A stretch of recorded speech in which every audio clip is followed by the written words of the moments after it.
There. All right, welcome to Altamont High School. We've one series into this game. The Monticello Buckaroos went 3 and out, punted away. Altamont had a nice little punt return. They're at the 25-yard line of the Buckaroos to start the game. Ledbetter's a quarterback. He's going to have an option. Runs into John Lieber. He's brought down after a gain of maybe 1 for Dallin Ledbetter, the quarterback for the Altamont Longhorns. This is a rematch for the Buckaroos, the game of the year. They fell by 7 points to the Altamont Longhorns in September in Monticello, and they're anxious for a little bit of revenge. Altamont, boy, they've had quite a season. They've had, I think this is their 6th game that's been within 1 touchdown, or their prior game. So they won a 54-52 contest. There's that flag on the play. Penalty at the snap. Okay. Just about went over Ledbetter's head, but there was a 5-yard penalty. It looks like it's going to be against Altamont. Move it back 5 yards. Move it back 5 yards. And make it 2nd and 14. Second down and 13 maybe 13 at the 23-yard line. No, at the 28-yard line. Okay. 2nd and 13. All right. Ledbetter, a sophomore quarterback, boy, he's had a great season. He's passed for more than 2,000 yards, and most of his receptions have gone to Jessen. Little delayed draw there, sniffed out by John Lieber, brought down. Logan Nielsen, your ball carrier. It's going to be a loss of 1. We'll bring up 3rd down and 14 for Altamont. 3rd and a good 14. Instead of a short 14 before. Play comes in from the sideline. Key play early in this contest. Altamont, as I've said, they've had lots of close games and high-scoring games too. They put a lot of scores on the board. Pass out in the flat there is picked up there by number 84. He makes his way around the corner but is not able to get the edge and is brought down at the original line of scrimmage. So that is a pass from Ledbetter to number 84, who's not on the roster. It's going to be a gain of 4. Makes it 4th and 10, right at the 25-yard line. They're lined up to go for it, is want to do in 8-man football. I'm not going to punt away, and this would be a 42-yard field goal if they went for it. Ledbetter's back. They're coming through. Has an open receiver. Boy, that's right off of Jessen's fingertips and is no good. Incomplete pass will turn the ball over on downs to the Buckaroos at their own 25-yard line. The first series, Shumway had a couple of runs. Jackson Kai's scrambled and went out of bounds, and so they were basically 3 and out, 2 yards total offense. John Lieber punted it away, and that punt was returned to the 25. So that's where we are, very similar to the field position that you'd open the contest. So no harm, no foul, I guess, for the Buckaroos. Jackson Kais gets it. He passes it out in the flat. It goes to Jaden Camacho. He's close to first down territory. It looks like it's going to be a gain of 8 yards, maybe 9. From Kais to Camacho. Make it 2nd and short. I'm Bill Boyle. I'll be your announcer. We got a little help, little color analysis from Joe Boyle. How are you doing, Joe? Doing good. I'm happy, excited to be here, watch some Buckaroo playoff football. It's an exciting time of the year. It's not just playoff football, it's Halloween football too. So this should be a great game. Which we actually got some stats on that. Monticello is 7-2 all time on Halloween. All time. So that's scary. It's a good omen. Kai's back to pass. He's going to go deep. He's got, it's right off the fingertips. It's number 34 is who it's not on the roster either, for heaven's sakes. Boy, that was a pass, nice defenses. Just enough hassle in the Altamont defense to distract the receiver, and it falls incomplete. Yeah, it was a great throw by Jackson there, but good breakup by the defensive back.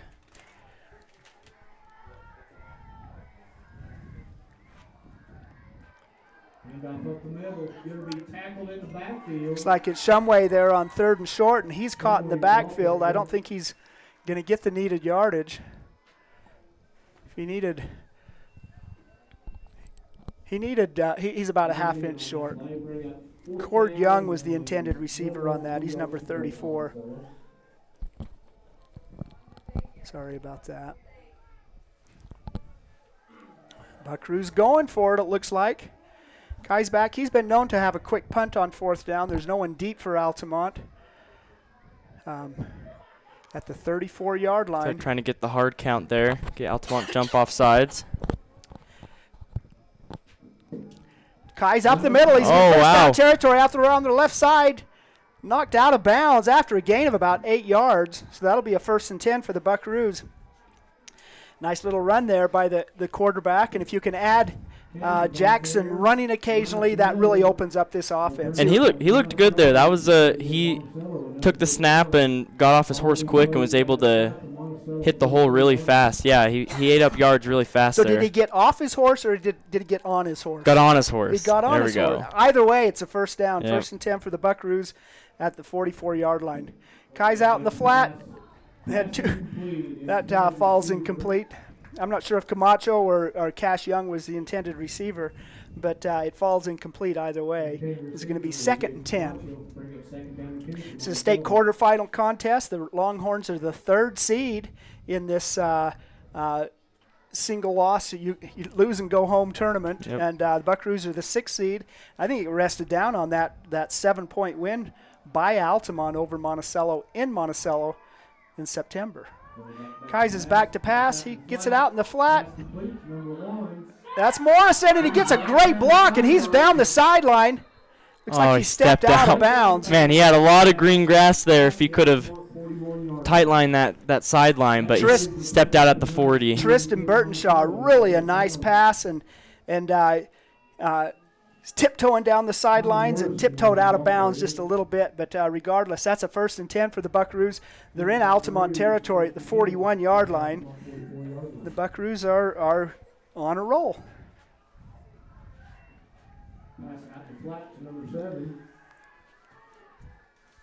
Another big pickup there for the Buckaroos as they're really just eating away with these quick passing games. Jackson, he gets the snap and he just swings it out, and we're picking up some good yards. We've got lots of cash laying around in Monticello. That was Cash Mack on that reception. Good for another 1st and 10. They're inside the 30-yard line at the 29-yard line. 12-yard gain there and another 1st and 10. Nice catch there by Mack, the sophomore. That's the 3rd Buckaroo to receive a ball. And again, if you've got Jackson moving pretty good and several receivers. There's Landon Shumway. He's up the middle. He gets some open field and bounces out around the left side. He's finally brought down inside the 20-yard line. Looks like it's about to the 17. Another 1st down for the Buckaroos as they're really just hitting chunk play after chunk play and driving down the field here. 14-yard line. So that's a 15-yard gain by Landon Shumway.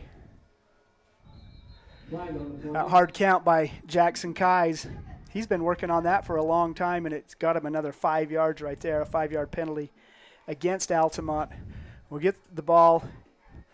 I think it's going to be, well, they're talking there. They're trying to figure out what they're going to do.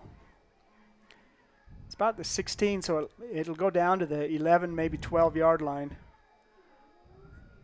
Still haven't they're going to call a false start. Going to call that against Monticello. False start against the Buckaroos. 5-yard penalty there will move the ball back. 1st down and 15. It was a high-level discussion on the men in the stripes today. Yeah, that's the first negative play that they've had on this drive since that 4th down pickup. It's been We've got 3 receivers split to this near side. Kai's with the ball. It's out to Cash Mack. He looks for a spot. He gets a little bit of territory back to about the 14. So that's a gain of about 6, it looks like. No. Yeah, 6-yard gain. 7, yeah. Kai's to Cash Mack. 1, 2, 3, 4 completions on this possession for the Buckaroos. Just 2 runs. Those runs have brought 25 yards total offense. New elementary school under construction in Altamont in the background. Kaiser, boy, but that was really nice defense there by Logan Nelson from Altamont. Jackson tried to roll out of that, and Logan did not bite at the roll and caught Jackson from behind. Yeah, he got back there quick and was able to corral him. That's a 12-yard loss there. Back to the 26-yard line, so it's 3rd down and 20.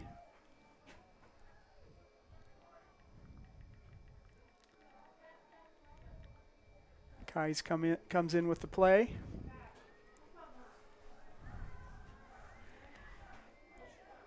Behind center, Seth Taylor in the shotgun.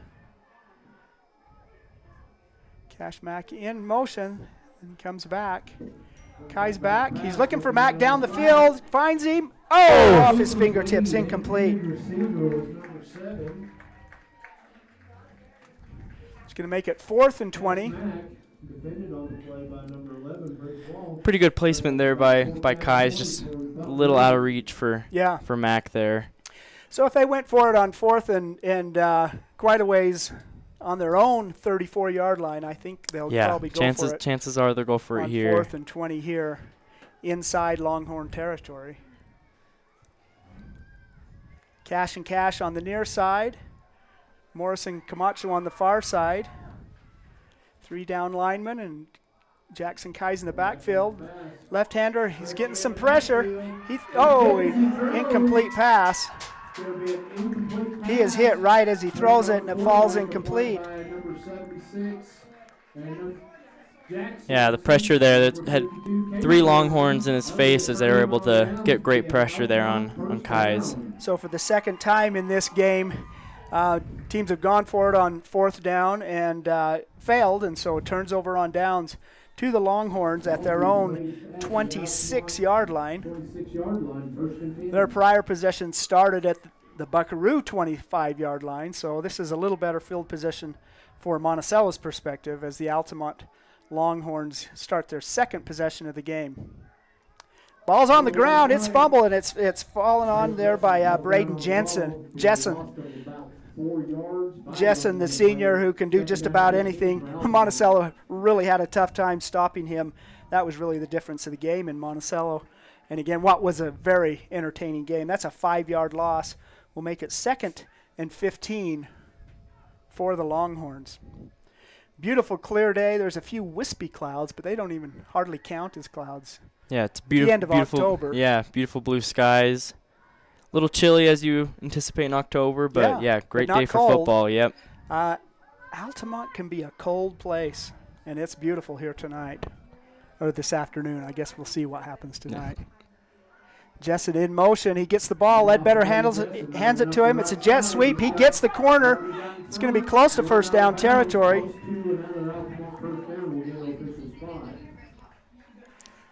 We're going to call that a gain of 14 by Jessen. It's a good play there for Altamont. They were able to. So, Joe, you didn't see this team the first time the Buckaroos and Longhorns play.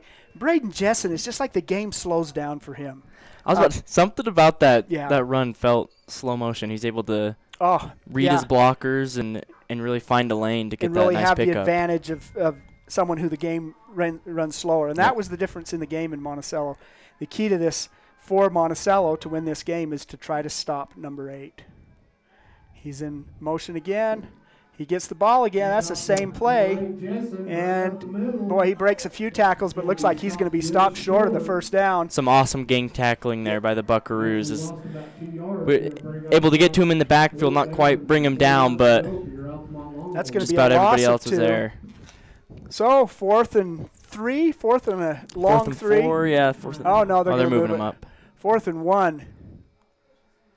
Jessen comes off the field holding his helmet, moving well, but looks like he just lost his helmet, has to sit out for a play. Ledbetter gets the call and goes in. Explains just what's going to happen. Chaz Thacker also came to the sideline for a second. There's a little bit of confusion. That's going to be a timeout for Altamont. They had some offensive confusion of what the call was. Chaz Thacker came off at the same time Ledbetter did, then went back on, and anyway. So that's a timeout for Altamont. We're here early in this contest. 0-0 is our score. Minute 42 minute left. 42. This first quarter has gone by so fast. Yeah, it really has. It's flown by. Sun may still be shining by the time we finish this game. Maybe not. Maybe not. You are listening to StreamUtah.live, our presentation by Red Rock 92. We're so glad that you're with us in high school football, the playoffs, quarterfinal. Loser goes home. Winner advances to the state semifinal next week, next Friday in Cedar City, where they'll likely take on the Milford Tigers. If you look at both of these teams, Altamont really only lost one game by a long margin, and it was to Milford. And, of course, Milford shut out the Buckaroos a few weeks ago, too. So, but you're always fighting for a chance.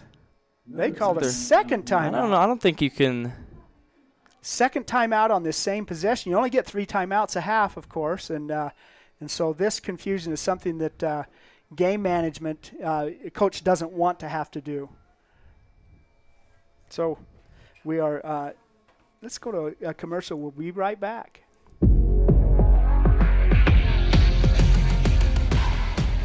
Here at Lyle Northern Electric, we take pride in our highly qualified team, dedicated to serving our community. Whether you need commercial, residential, or solar electrical services, our certified experts are ready to meet. Back in action. Pass on 4th down is incomplete. Boy, really tight defense there by Bean Rogers on the intended receiver. He's number 11, Chaz Thacker. That falls incomplete, and we're 3 for 3 going for it on 4th down. No, I guess Monticello did get a first down. Yeah, we got that one first down. But for the third possession in a row, gone for it on 4th down and not made it, and turn it over on downs. And Buckaroos get the ball starting in Altamont territory as they starting looks like the 35-yard line of Altamont. So great starting field position for the Buckaroos here. Really a nice jet sweep by Jaden Camacho, who gets the corner and gets all the way downfield. It's going to be a 1st and 10. Here's a shoestring tackle away from maybe breaking that, as that was a great job there by that Altamont defender to 15-yard run by Camacho gives the Buckaroos a 1st and 10 at the Longhorn 26-yard, 21-yard line. 1st and 10 at the 21. Buckaroos are going north to south. Hand off up the middle. Looks like Landon Shumway on a carry there. Got brought down as soon as he got the ball. There's some more great pressure there by the Longhorns. Second loss of 2 on that will make it 2nd and 12 from our perspective. Looks like we might just have. We're going to switch sides of the field here. Yeah, one quick. last play in the quarter potentially. Kais has 2 receivers split to the far each side. Just trying to get him on that hard count. Thought they did one time. There he He's goes gonna take it again. Jackson Man, Kais. Jackson. It's not something we've seen a whole lot of this season.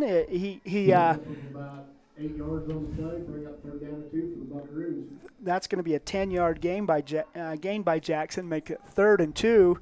We're getting close to the 10-yard line.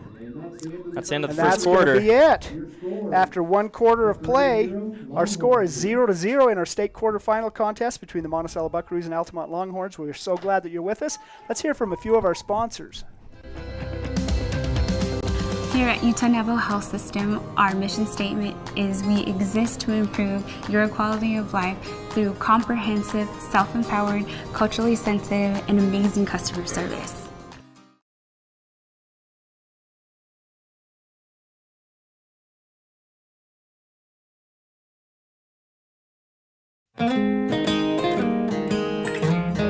San Juan Credit Union, providing exceptional financial products in southeastern Utah for over 60 years, is proud to support our local high schools. With branches in Blanding, Monticello, and Bluff, along with an ATM in Montezuma Creek, access to those products is easier than ever.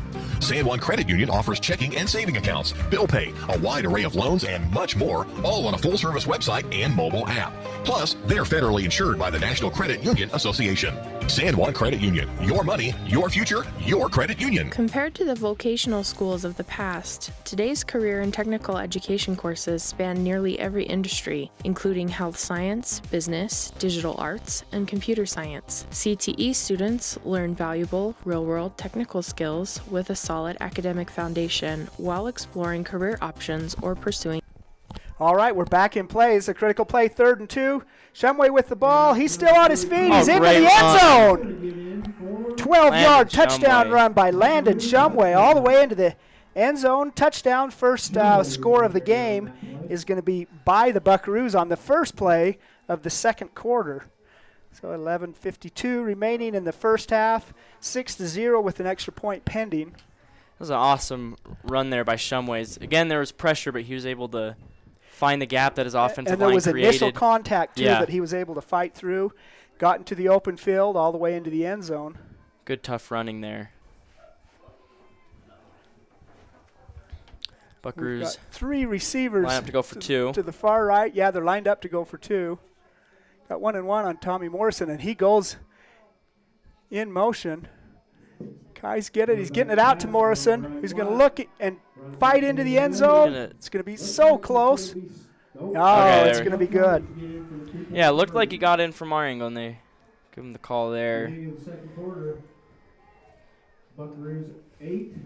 Good job there by Morrison to keep his feet churning.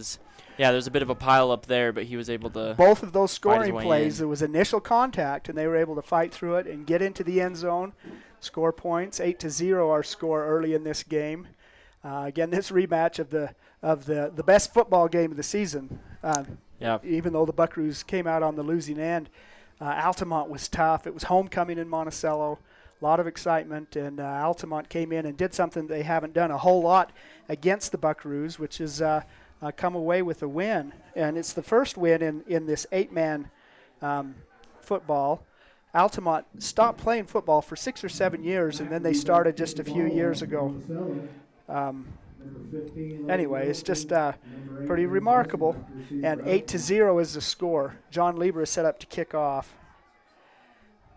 So Buckaroos are 7-3 all-time on Halloween. The Longhorns are 2-3, 2 wins and 3 losses.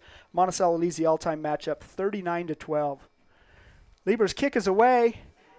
Jessen's tracking it down. He picks it up at the 10-yard line. He's hit and brought down there by Miles Coleman. Wow, there's 6. Some awesome special teams play there by the Buckaroos. That was a tricky kick by Lieber as it kind of rolled, and they had a tough time handling it. And then as soon as they picked it up, the Buckaroo defense was there to converge on him and bring him down. So again, I think controlling Jessen's going to be the key for the Buckaroos on this game. Unleashing Jessen is the key for the Longhorns on this game.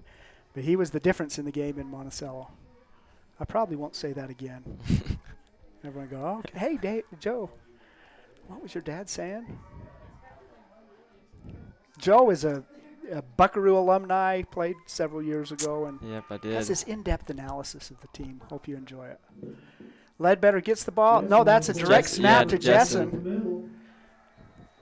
I was really interested to see the year stats for Altamont because Jessen was the primary quarterback. Ledbetter took a few snaps, but it was primarily Jessen. But looking at the season stats, Ledbetter has been a tremendous quarterback, had tremendous success throughout the year, and Jessen's passes and so forth have been lesser. So I didn't realize that. We've seen that so far today, too, is Jessen's been lining up much more out at receiver or running back. Yeah, not necessarily taking snaps. He's had 500 yards rushing on the season, but over 1,000 yards receiving as a receiver is where Jessen has done most of his damage. And did the biggest damage was a kick return for a touchdown against Monticello. That's a drive right up the middle. Big hit. Man, that was Logan Nelson on the carry and runs right into little number 21, John Lieber. ran into a brick wall there. That was some hard contact by Lieber.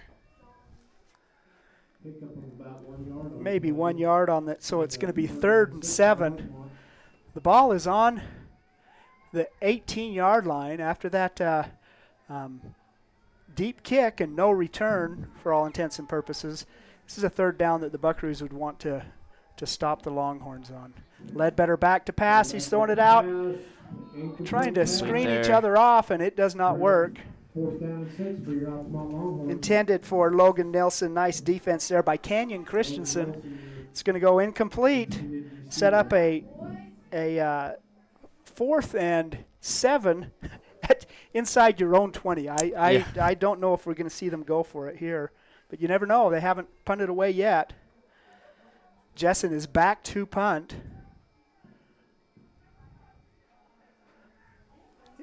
Inside the 10-yard line is where he's set to receive. We've got a man in motion. They may be setting up something. Looks like he's going to punt away, and it goes off the side of his foot. Looks like it's going to go out of bounds inside the 30-yard line. Yeah, that is not what you're looking for, is it? Looks like it went out there at about the 26-27 for Altamont, so as Monticello is going to start with awesome field position once again. You know, it's been interesting. The field position, both teams have had very favorable field position in some of their possessions. Looks like the Buckaroos are going to take over 1st and 10 at the Longhorn 28-yard line.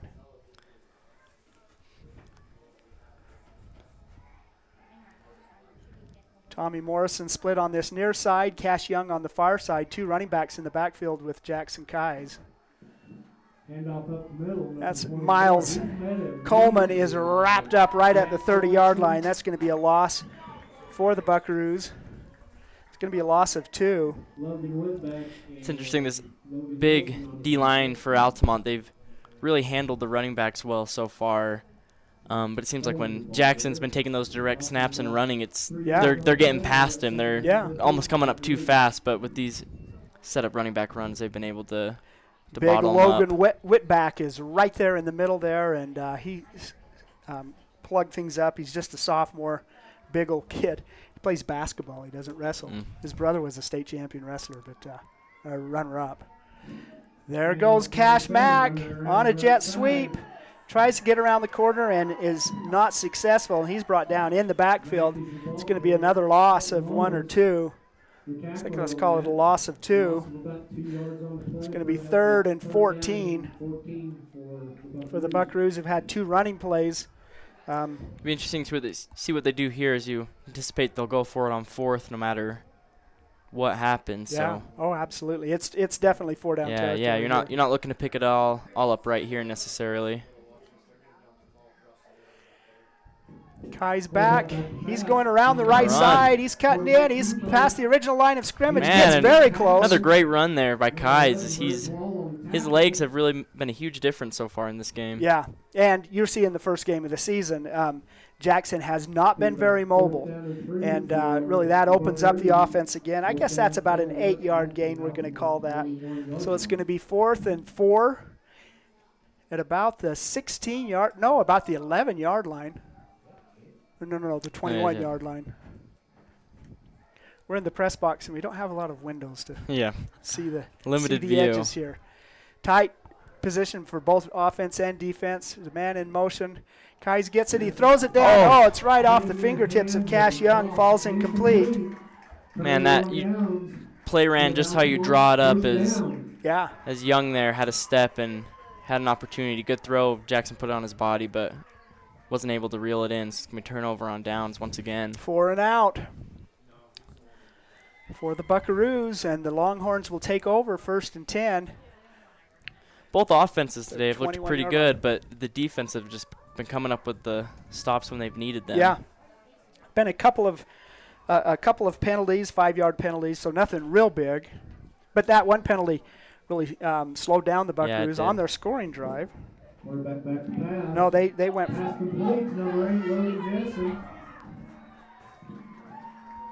Good pick up there for the Longhorns. It's like a 9-yard gain there by Braden Jensen. We'll make it 2nd and 1. Impressive throws. A lot of traffic there in the middle of the field, and he's able to So find his man. that was a pass from Ledbetter to Jessen. Yep. Sorry, I was writing notes. You got to watch the game, Bill. Second one at the 30-yard line. Ledbetter alone in the backfield. He's got 2 receivers split to either side. He rolls. There's pressure behind him. I think that's Taylor. Yeah, Seth Taylor. No. That's Burtonshaw. Burtonshaw brings him down from behind. Really nice pressure from the backside. Yeah, he came off that edge really fast as he was able to immediately get in the quarterback space. So the Longhorns had a 9-yard gain on first down and a 9-yard loss on second down. So we're third and 10. Yeah, Tristan Burtonshaw, the defensive end on that far side, just came running around, and his Ledbetter rolled out to his right side. I don't know if he realized. Came off that blind side, yeah. He came right behind him and brought him down. Ledbetter's back to pass. It's a little screen. That is almost picked off by Burtonshaw. Yeah. Wow. Great job there to get there to break it up. Yeah, by anticipating Burtonshaw, what the play was. Knew that Jessen was the intended receiver and just about picked that off. So 4th and 10. They're way back right at the 20-yard line, 21-yard line, 4th and 10. And we got Jessen back. He punted the first time. Got Cash Mack deep for the Buckaroos. Just like they did, they put that 33 in motion on the punt. And it's going to go away. Still off the right side, but not quite as dramatic as the last one. But still Buckaroos are going to take over 1st and 10 territory. in Altamont territory at the 45-yard line. At the Altamont 45-yard line.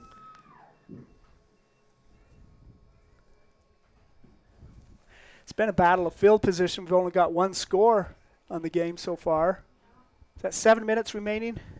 It's such a bright, sunny day in Altamont that it's hard to see what the can't quite clock see the says. score. It looks like 7:05 remaining in the second quarter here.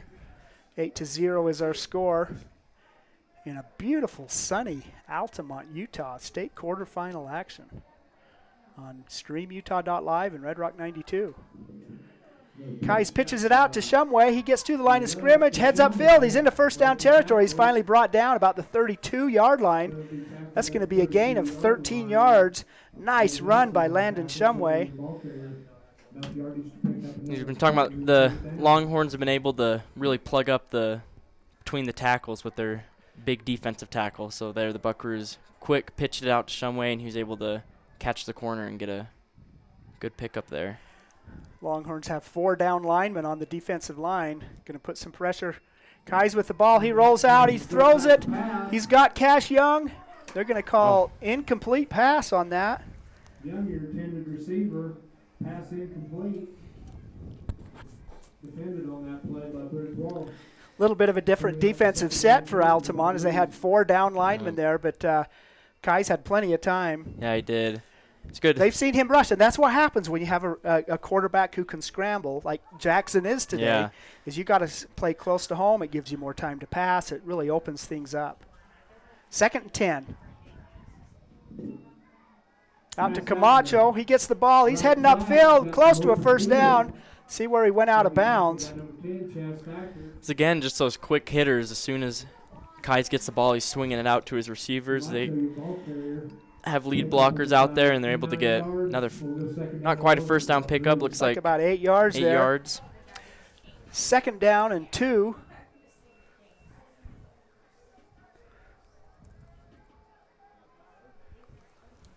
Third down and 2, I'm sorry.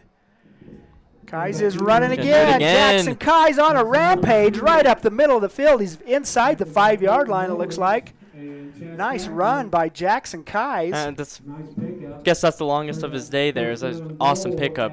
Get him down. 19 yards for Kais. Looks like they're at the 6-yard line. They're at the 6-yard line. 1st and goal for the Buckaroos in scoring position once again. Boy, that's a dimension of the team that we haven't seen. Is Kais tucking and running, and he has some pretty good speed there. He's getting ready for basketball. Yeah, it's really made a difference today, too. Hand off to Shumway on a sweep. He's got blockers. He's passing a Tathley, and it's very close. Going to call him just short, just about a yard short. So as the 6-yard line, he got 5. Some great running there by Shumways. He was Yeah, good patiently, patient running. waiting for something to open up. Didn't quite punch his way into the end zone, but another good pickup for the Buckaroos. Taffley, the guard on the left side, pulled and went around the right side, and Shumway followed him quite well. 2nd and goal. There's Shumway. He's still on his feet. He spun around. He's going to get into the end zone. Looks like touchdown for the Monticello Buckaroos. Landon Shumway. 1-yard touchdown run.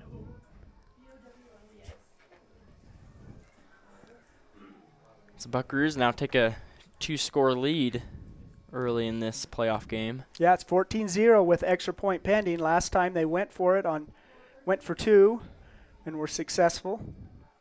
Looks like they're lined up to do the same this time. Cash Young is going to be the quarterback. Direct snap. He's going to roll out to the right side. Looks for a receiver. Gets Good it into throw Jaden there. Camacho. That is a good 2-point conversion. Cash Young to Jaden Camacho is good for a 3-yard extra point attempt, 2-point extra point, 16-0. Now makes the score. Looks like 4:48 remaining in the first half, and the Buckaroos are up 16-0. You're listening to Friday Night Lights on Halloween on Red Rock 92 and StreamUtah.live. We're glad that you're with us. We'll be right back. Buying, selling, or refinancing. Trust Anderson Oliver Title Insurance Agency, Southeastern Utah's only locally owned title company, serving San Juan and Grand counties for over 25 years. Visit us today.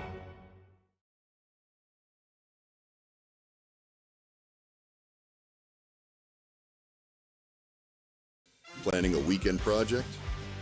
Red's Ace Hardware in Blanding has paint, tools, grills, and yard supplies from top brands like Craftsman and Weber. Visit us for great deals and expert advice. Back. All right, 16-0 is our score. Midway through the second quarter, Monticello Buckaroos lead the Altamont Longhorns in our quarterfinal contest. John Lieber set to kick off once again. Deep for the Longhorns. Jessup and Logan Nelson. The ball is away, a little squib. It's going to land again. This has worked well for him last time. It's picked up by Nelson. He gets a little room this time. He's finally brought down. John Lieber helps bring him down with some help. We've been spending Logan Bowles. Been spending a lot of time in Altamont territory here. That was a good kick return to give them some breathing room as they've had the shadow of their end zone behind them for a lot of this second quarter. It's out to the 40, where the 5th Longhorn possession of the game. They've gone for it on 4th down twice, no success, and punted twice. That was a pass there from Ledbetter to number 84, who's not on my roster. It falls incomplete. Good job, the Buckaroos there, as their corners are pressing up on their man, making those quick hitters difficult to complete. A few substitutions for the Longhorns. Ledbetter gets the call and goes in. Chad Thacker comes out. Boy, you always see a lot of beef on the Altamont line. Yeah, they got some big big kids. boys, yeah. Ledbetter hands it off to Jessen. He follows some blocks. He gets out in the open field. He goes all the way out to the 45. Is that a flag there? Yeah. That flag came at some point. early it looks like they're going to call a hold. Braden Braden Jessen on that all the way. That's going to be a 15-yard gain. And a face mask on the Buckaroos, actually. Wow. So Jessen, huge gain there for the Longhorns. A 15-yard gain into Buckaroo territory, and they're going to tack some additional yards Another onto the end of 15 it. on it.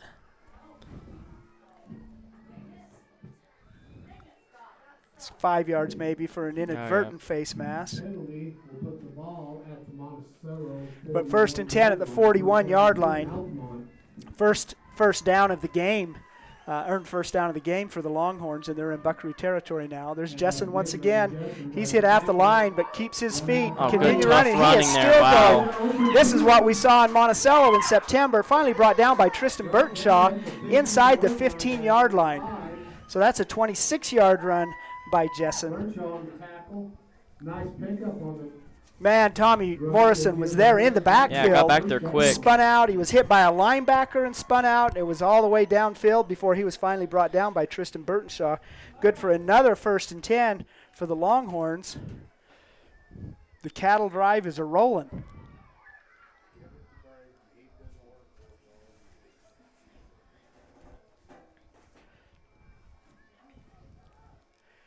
Altamont sets up. Ledbetter gets it. Oh.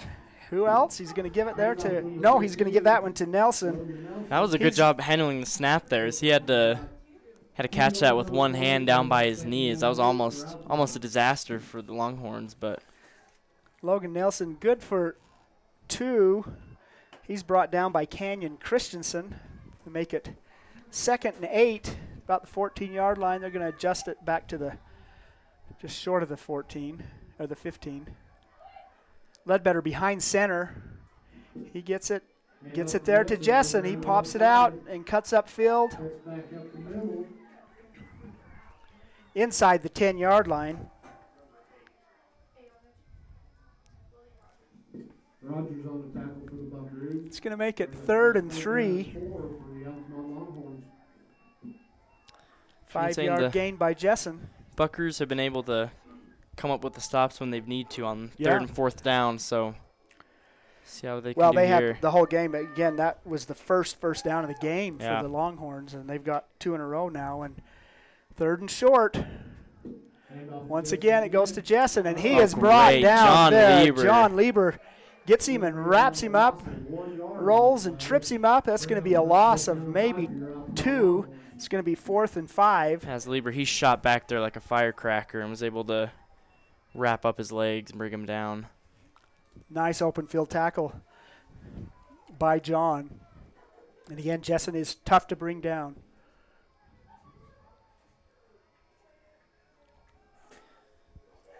And Longhorns are going to go for it here on 4th. Ledbetter alone in the backfield. We've got 3 receivers on the far side, 1 on the near side. He's going to throw it to Jessen, and he's got a block, and he's got some space. That's not Jessen.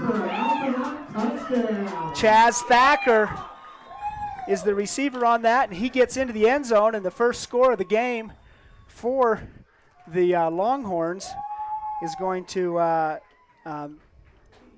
cut the score 16, and we got to 6 right now and an extra point pending. We'll see what happens. Looks like there's about 2:35 left in the first quarter. As Altamont's able, or second quarter, first half, as Altamont's able to put up their first points of the game.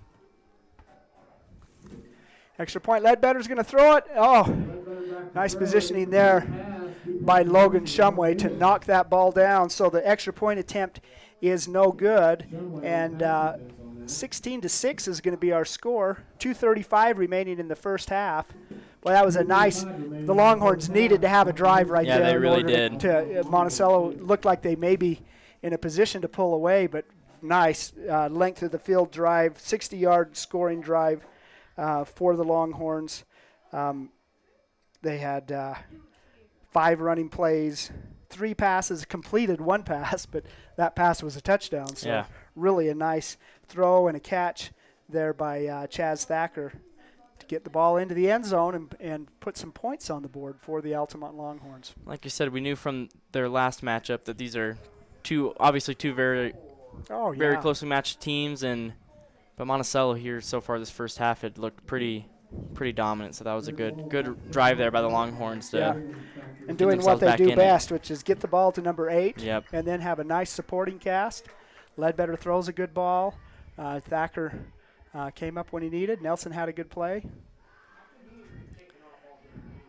Wow, that ball Miles just died Coleman there. picks up the ball at the 25-yard line. He's looking to go around the far side. Ball's Ball's out. on the ground. It looks like Monticello's going to pick it up. Yeah, it looks like Shumway was able to get back on top of that.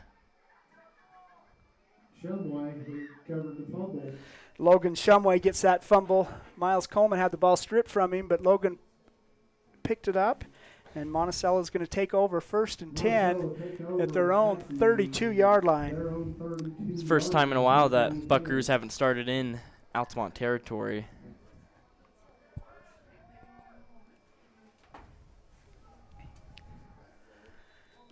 Kai's in the shotgun with Shumway behind him. Gives it to Shumway. He's grabbed.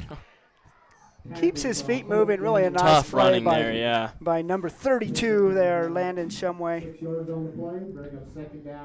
It's going to be a gain of 6. With the ball, we're in the final couple minutes of the first half. 2 minutes and 10 seconds on the clock, and the clock is ticking.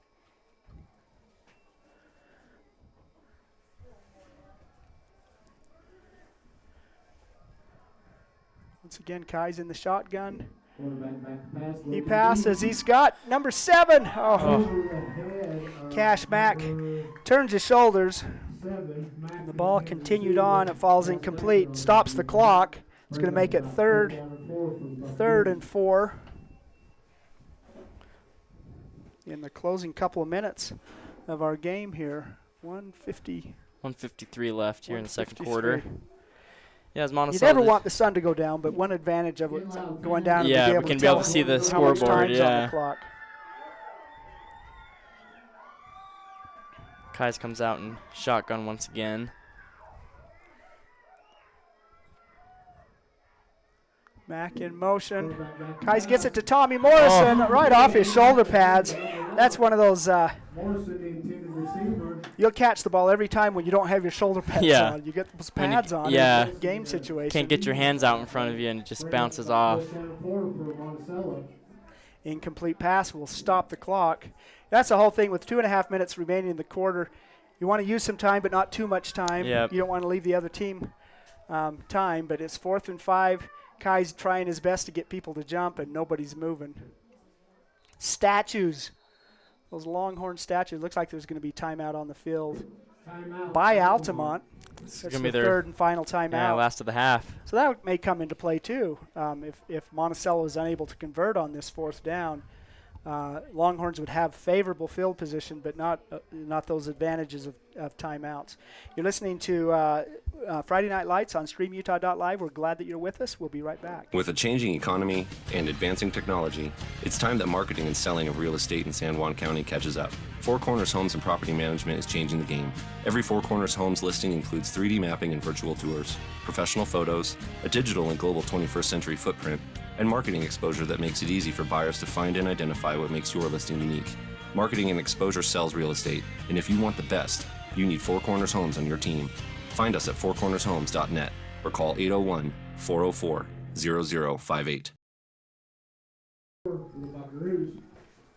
All right, we're back in action. 4th and 5, last couple of minutes of the first half. Buckaroos with the ball, send Cash Mack in motion. He comes back the other way. Kais gets the ball. He's a little flip there to Tristan Burtonshaw. He's going to go down the center of the field. 3 people on behind him. Oh, he's hit at the last minute. Good heavens. That was a big hit there by Thacker. Huge pickup there for the Buckaroos. But not until after Tristan Burtonshaw gets all the way down to the 11-yard line. The tricky play there by the Buckaroos is Kais took the snap, and they had a bunch of receivers on the near side, and they were jumping around, kind of acting like maybe the ball was in play. I don't know. They were tricky about it, but Burtonshaw just snuck up front there. And wide open. 8-man football. There's eligible receivers, and Tristan, who is a lineman there, is eligible. We've got 1:09 on the clock. Landon Shumway, he's brought down by a whole corral full of Longhorns. Clock will continue to run unless the Buckaroos take a timeout. It's going to be a loss of 2. It's just outside the 10-yard line, so Monticello can get a 1st and 10. But 45 seconds on the clock, and there's a timeout by Monticello. You're listening to Friday Night Lights on Halloween, a state playoff special. Glad that you're with us. We'll be right back. Empire Electric is excited to sponsor the student athletes of Monticello High School. We know sports help build athletes' character, and that carries over to the classroom. Empire Electric believes education opens opportunities, and we offer financial assistance to co-op members for higher education and vocational training. We also provide leadership growth opportunities for high school juniors through the Colorado Youth Tour and a leadership camp held in Steamboat Springs. Ask your counselor how to apply or check out eea.coop. Go Buckaroos! San Juan Building Supply in Blanding has lumber, tools, and building materials for any project. Enjoy quality products and expert advice. Call 435-678-2000 or come in and see us at 1050. All right, we're back in play. 2nd and 12 at the 13-yard line. Well, it's about 13. Kaisi turns and throws. It's over the head of Cash Young. Falls incomplete. Does not take any time off the clock. Second or two. So 3rd and 12. Kaisi goes to the sideline. He talks to Coach Anderson, see what the play is going to be.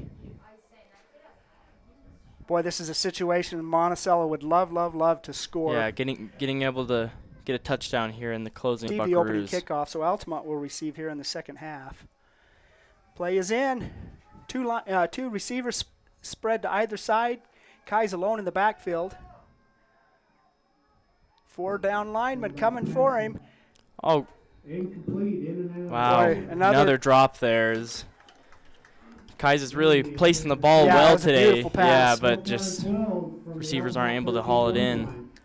Altamont had 4 down linemen, so there was a mismatch there somewhere, and the pass was there, could not bring it in.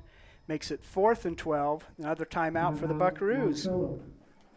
Let's hear from another one of our sponsors. We'll be right back. Did you know a nuclear power plant needs just 2.2 pounds of uranium to produce as much energy as 3 million pounds of coal? Energy Fuels White Mesa Mill in Blanding is becoming America's hub for a clean and reliable energy future. They're revolutionizing the way we power our world by harnessing the incredible energy contained in naturally occurring uranium to fuel clean, carbon-free nuclear power. Visit energyfuels.com to see how they're energizing tomorrow. Ready to own a home across Utah or Colorado? The Britt Barton team at Primary Residential Mortgage, with over 30 years experience, delivers custom loans, great rates, and friendly advice. Sit with Britt and begin your journey today. Primary Residential Mortgage Incorporated is an equal housing lender, MLS number 3094. All right, we're back. It's a situation 4th and 12 from about the 13-yard line. 39 seconds remaining in the first half. Buckaroos ahead 16-6 and knocking on the door here. They'd like to convert this 4th down. The closing minute of the first half. Kai's alone in the shotgun. He gets the snap. He backs up. He's looking around. There's a little bit of pressure. The ball's away. Jaden great Camacho. Jackson Kais to Jaden Camacho. A 12-yard touchdown pass. With that reception.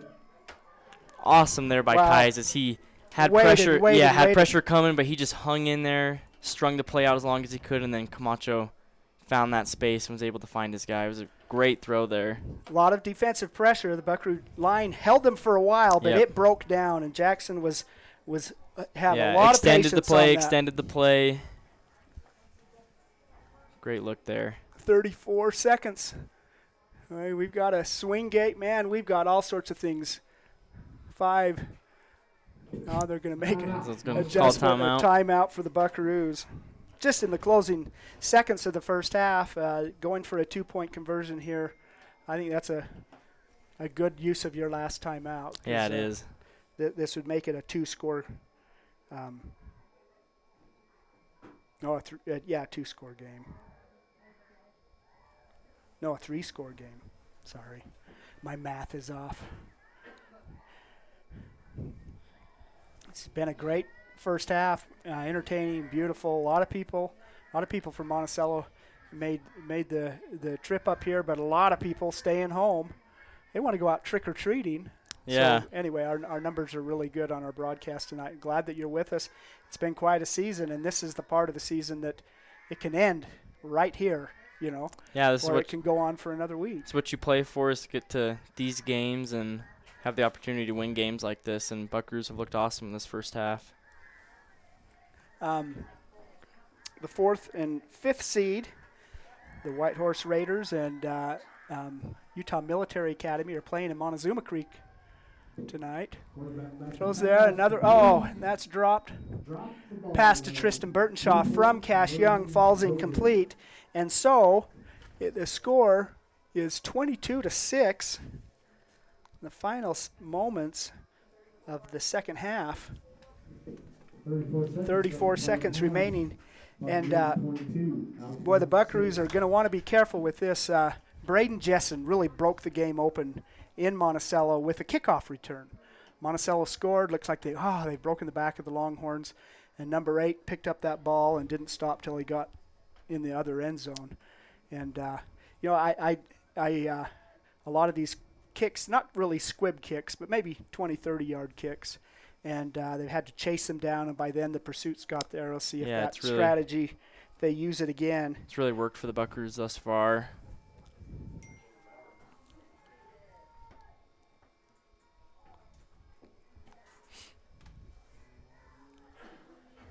Lieber's getting lined up to kick the ball away for the Buckaroos. Nelson and Justin back to receive for Altamont. Looks like Nelson and Jessen deep for Altamont. He's going to kick it about 20 yards. It may go out of bounds, but that's a live ball. Altamont's able to jump on it, but it was awfully close. Yeah, like, Buckaroos. Canyon Christensen almost got there. Nice hustle by Canyon. They just ball goes out at the 39. Didn't want to kick it deep there and even give him a chance to have a return.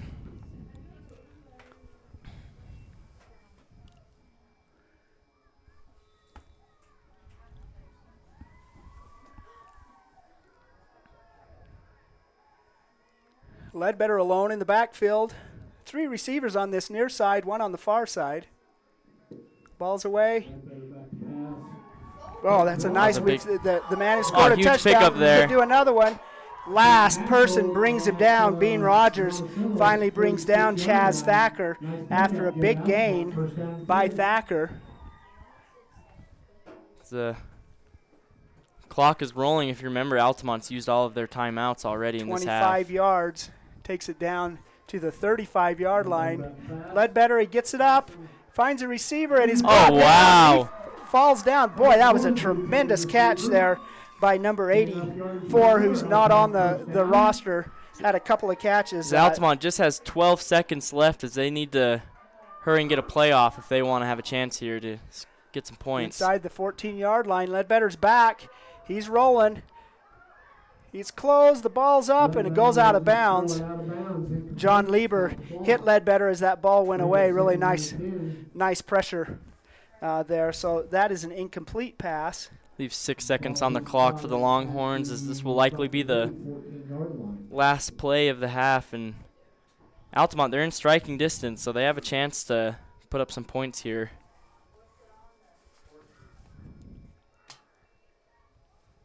Down at the 14-yard line, Buckaroo territory. Boy, just as much as Monticello wanted to score, the Longhorns love a score here. Yeah, would love to get this score right here and now. Final seconds. We're within 5-10 seconds on the clock. Ledbetter, it's on the ground. Ball's on the ground. It's still on the ground. Ledbetter's going to fall on it, and that's going to be the final play of the first half. Wow. Probably got a 2-yard gain on that, but time is out. So 22-6 is our halftime score.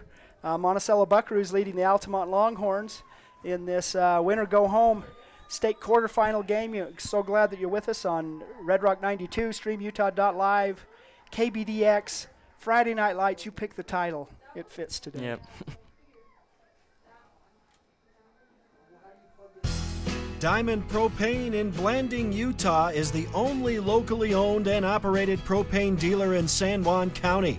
Call Chas Jacobson today at 435-678-2010 to fill your tank. Diamond Propane is a proud sponsor of local high school sports.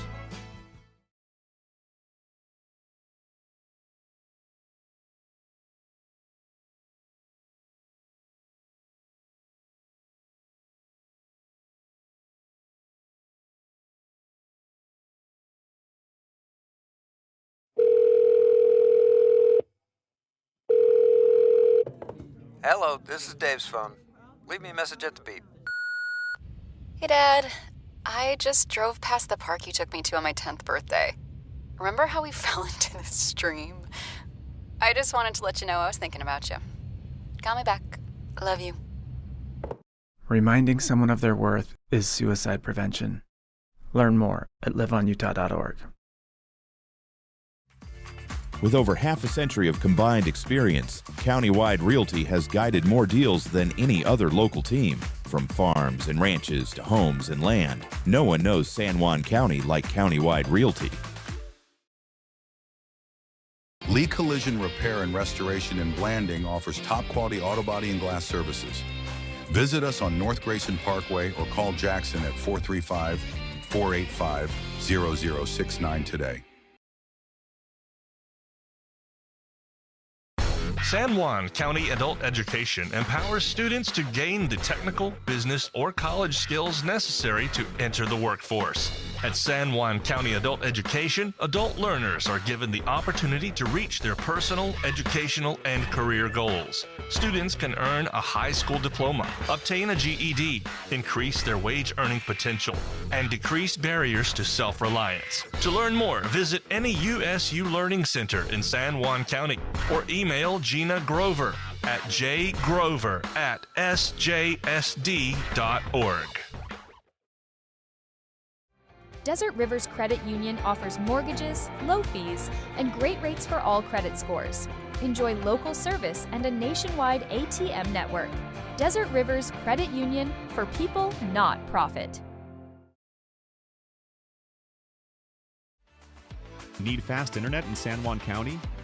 Emory Telecom delivers blazing fast fiber with no contracts and free installation. Power your home with reliable connectivity. Visit emorytelecom.com for details today. Diamond Propane in Blanding, Utah is the only locally owned and operated propane dealer in San Juan County. Call Chas Jacobson today at 435-678-2010 to fill your tank. Diamond Propane is a proud sponsor of local high school sports.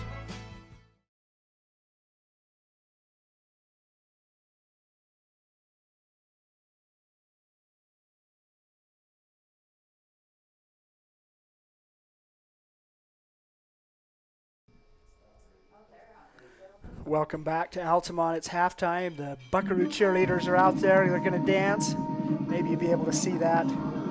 I don't have much control over the camera right now, but our score is 22-6 at halftime. The Monticello Buckaroos leading the Altamont Longhorns in this first half. Well, that was really close at the end of the half. Altamont desperately wanted to get in on the key play with just a few seconds left.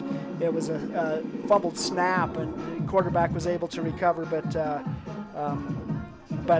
that ended the half. So Buckaroos closed the half with a score with 34 seconds remaining, 22-6 lead. Monticello received the opening kick and went for and out. Altamont had a nice punt return, had favorable field position, but they were unable to convert, and they went for and out also. Monticello took the next possession and had a nice sustained drive. We've got 5 different receivers, and 4 of them caught passes. Really a nice drive, but it finally went for and out. Incomplete pass on 4th down. It turned things back over to the Longhorns. It was a similar thing on the Longhorns' second possession, 3 and out. Third possession, 4 and out. Third possession, 3 and punt. Fourth possession, 3 and punt. Altamont could not get unhitched. And meanwhile, the Buckaroos were able to get some momentum. Nice running by Landon Shumway. I think one of the keys of this game has been Jackson Keyes, the quarterback. He's had several runs favorable yardage, showed a lot of speed, and that really opens up, in my mind at least, the Buckaroo offense if you've got a running threat at quarterback. And Kais has done that and been that right now. Monticello finally got on the scoreboard with, in the first play of the second quarter, a 12-yard touchdown for Monticello.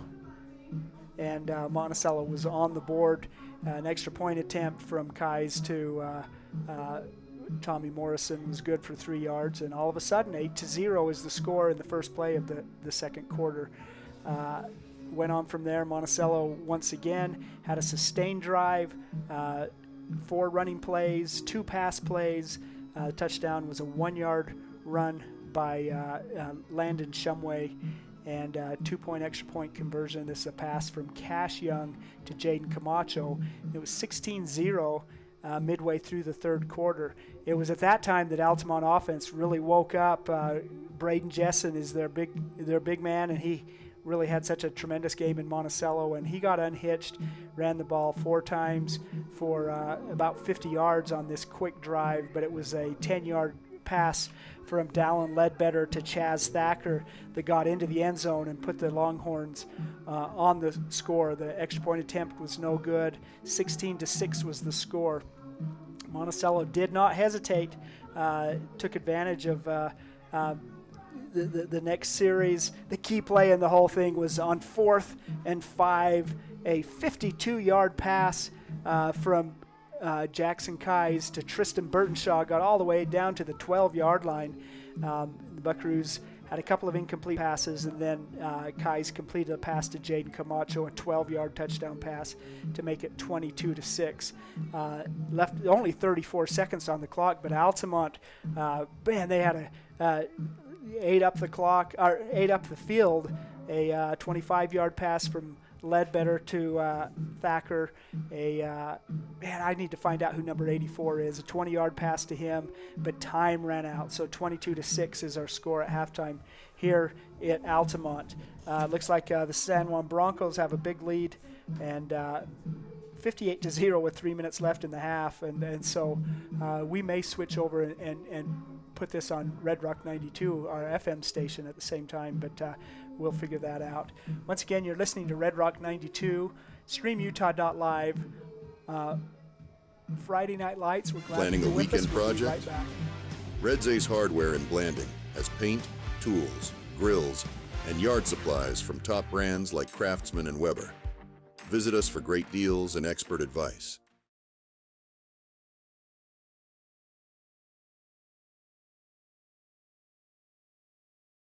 San Juan Public Health in Blanding offers vital records, immunizations, WIC, and health education. Protect your family's health with our services.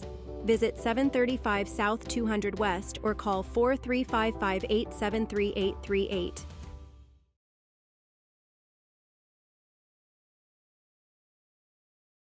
San Juan Building Supply in Blanding has lumber, tools, and building materials for any project. Enjoy quality products and expert advice. Call 435-678-2000 or come in and see us at 1050 South Main Street. Building a state championship team requires a lot of hard work and dedication on the part of athletes, parents, and coaches. Although receiving a trophy is an amazing experience, even more important is the personal character and strength that students can develop and then use throughout their lives. It is important for our youth to be involved in whatever positive and healthy activities they can be, and it is important for parents and community members to support them. By providing opportunities for positive involvement, teaching skills required to be successful in that involvement, and by giving recognition to our youth when they use those skills, we are helping reduce the risk of youth substance abuse and suicide in our communities. Whether it is a state championship team, learning to play an instrument, excelling academically, or simply learning to work hard and believe in themselves, the benefits gained from those efforts are great examples of increased protection against unhealthy behaviors. We need to work together as parents, teachers, families, and community partners to make this happen. Let's do this! Desert Rivers Credit Union offers mortgages, low fees, and great rates for all credit scores. Enjoy local service and a nationwide ATM network. Desert Rivers Credit Union, for people, not profit. Diamond Propane in Blanding, Utah is the only locally owned and operated propane dealer in San Juan County. Call Chas Jacobson today at 435-678-2010 to fill your tank. Diamond Propane is a proud sponsor of local high school sports. San Juan Public Health in Blanding offers vital records, immunizations, WIC, and health education. Protect your family's health with our services. Visit 735 South 200 West or call 435-5873-838.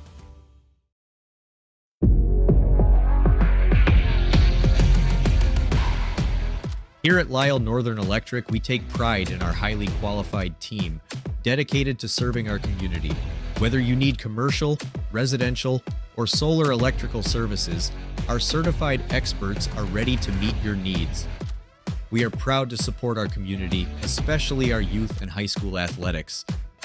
Lyle Northern Electric, serving our community since 1957. Planning a weekend project? Red's Ace Hardware in Blanding has paint, tools, grills, and yard supplies from top brands like Craftsman and Weber. Visit us for great deals and expert advice. Need fast internet in San Juan County? Emory Telecom delivers blazing fast fiber with no contracts and free installation. Power your home with reliable connectivity. Visit emorytelecom.com for details today.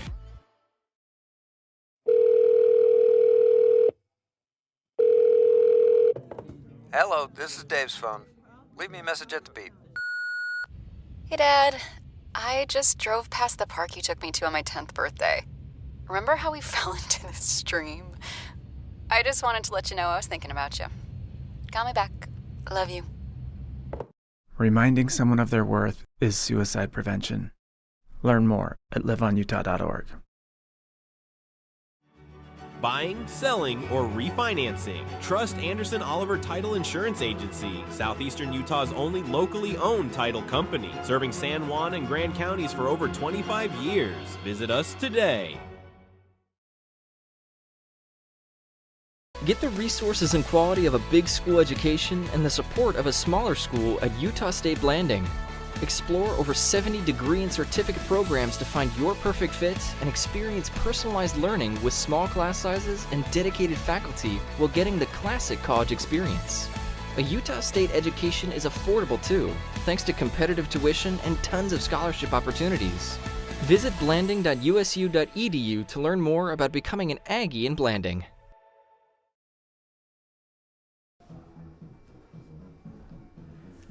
Welcome back to Altamont High School. Halftime is just about over. The Monticello Buckaroos lead the Altamont Longhorns 22-6. It's been a very interesting first half, a very balanced first half for the Buckaroo offense. I took a look. They've had 20 running plays, 19 passing plays. And really, if you get a balance in your offense, they're not all predictable, it really makes a difference. And then an additional part of that is on those running plays. A large number of them were the quarterback, Jackson Kai's, not scrambling for his life, scrambling for a first down. He was sacked a couple of times, but he had runs of 10 yards, 8 yards, 19 yards, and really that just opens up. It keeps the defensive linemen, they have to stay in position instead of just, go full blast for the quarterback. It opens up the running game, and it opens up the passing game, too. Jackson really had some nice patience, too, facing some pressure, didn't panic, and got some open passes. Landon Shumway's had a really good game, including 2 touchdown runs, a 12-yard touchdown run and a 1-yard touchdown run. The other touchdown in the game was a 12-yard pass from Kais to Jaden Camacho, 22-6. Altamont Buckaroo defense really kept them bottled up well in the first half for several of their possessions, but they finally got going, these Altamont Longhorns. They've scored so many points. They dropped their first game of the season 54-52 on a last-second field goal by St. Joseph. They had a similar score, a 54-52 win over the Whitehorse Raiders. They've had a lot of high-scoring games. They can put points on the board real quick, and it's really going to be interesting to see what happens in the second half, what adjustments both teams make. But again, I like what I see for Monticello in the balance of their offense. When you run as many times as you pass, when you have a good completion percentage, and if you're not just one runner getting all the running yards and one receiver getting all the receiving yards, but if you spread that out, then that really becomes a challenge for the defense. Similarly with Altamont, boy, their first 5 possessions, their first 4 possessions, they were unable to convert and literally did not have a first down in 4 possessions, but then finally got unhitched. And Braden Jessen is the key to that, big number 8, the senior, who runs so well. They got him involved in the offense. And similarly, they have Logan Nelson's been involved, Chaz Thacker's been involved, and number 84 is Colton Mullins had a couple of catches. The kick is away. We're back. That ball is received by Nelson. Gets to the center of the field. He's hit there initially by number 30, Diego Cortez. He's finally brought down about the 30-yard line. It's going to be 1st and 10 for the Altamont Longhorns as they start the second half at their own 31-yard line is where that's going to be.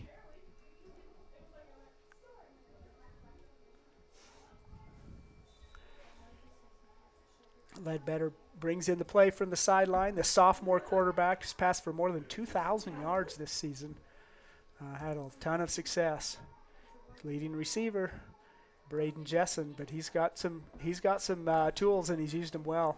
They finally got going in that late in the second half. Ledbetter gets the ball. He's going to throw it. Really nice spiral, beautiful spiral, but it falls. It falls incomplete. Defense there by Tommy Morrison. He's going to make it 2nd and 10.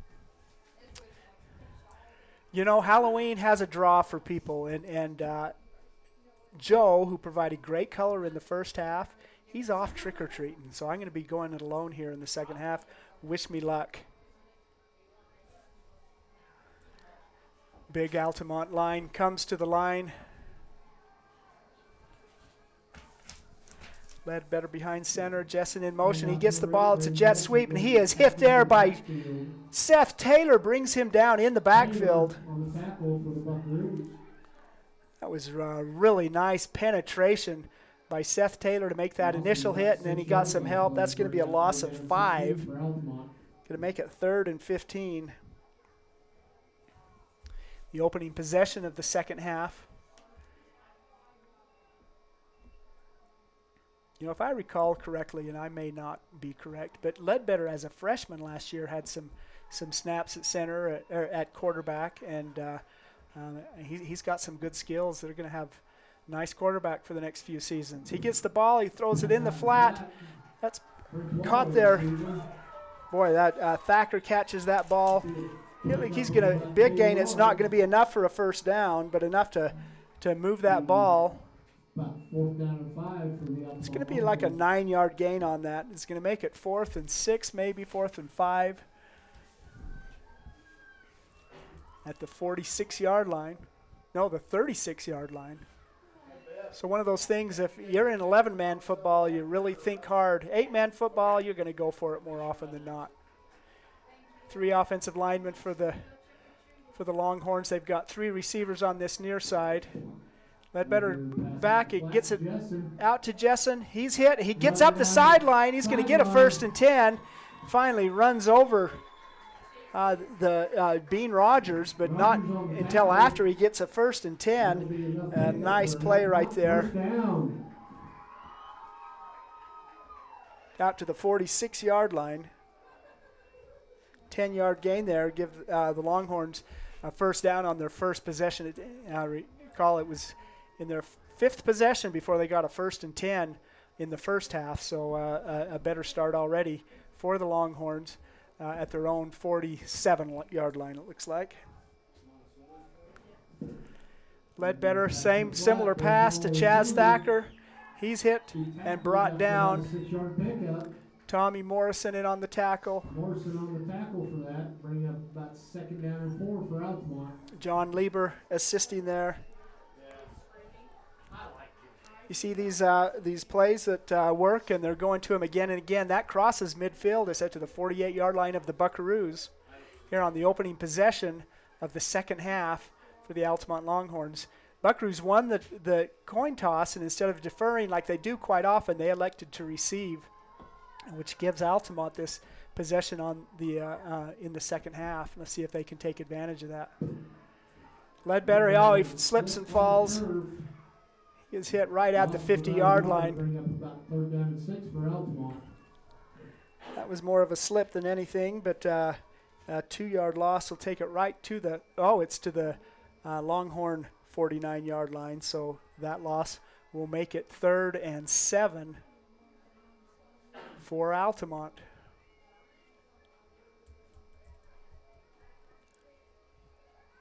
Ledbetter bringing the play in after consulting with the coach. That first half, Altamont used 2 of their 3 timeouts during a key play, but they were confused, and that really came back to possibly cause some challenge there as a closing play because they didn't have any timeouts on that final possession. Ledbetter, that's picked off there by Tommy Morrison. He gets the ball. Oh, boy, really nice play. Jessen was the intended receiver. Morrison came in and stripped that ball and brought it, and it's going to be Buckaroo ball, 1st and 10, inside Longhorn territory at the 44-yard line. 44-yard line, 1st down and 10 Buckaroos. Longhorns got they got a 1st and 10. They were in position.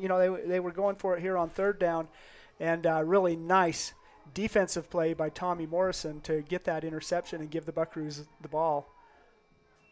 Kais gives it to Landon Shumway. He runs into a big pile of Bucks and Longhorns. Finally brought down about the 40-yard line. About 3 yards on the play, bring up 2nd down and 7. 3-yard run by Landon Shumway. Again, he had 2 rushing touchdowns in the first half and really had some success. He had 12 carries in that first half. Good positive yardage for the senior running back.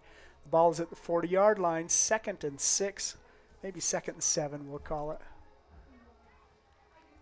Kai's alone in the backfield. He gets the ball.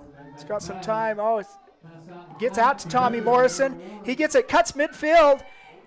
Finally brought down by Jessen, but not until he gets a 1st and 10 inside the 30-yard line. It looks like it's down to about the 26. Nice developing play there.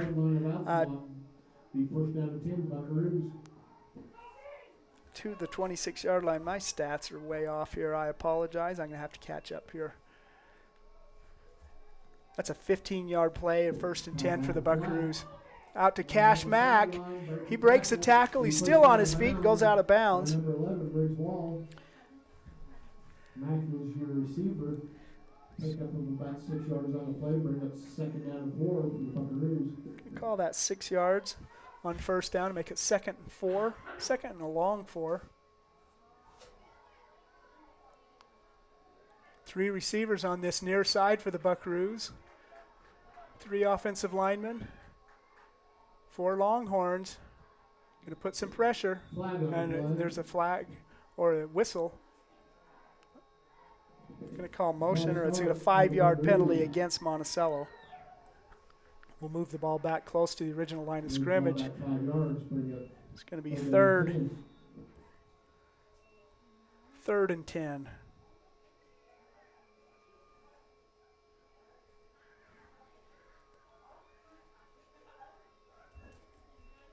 Must have missed a play right there. In my records, it should be 2nd and 10. Oh, they moved it back. 2nd and 10. Kais with Landon Shumway in the backfield with him.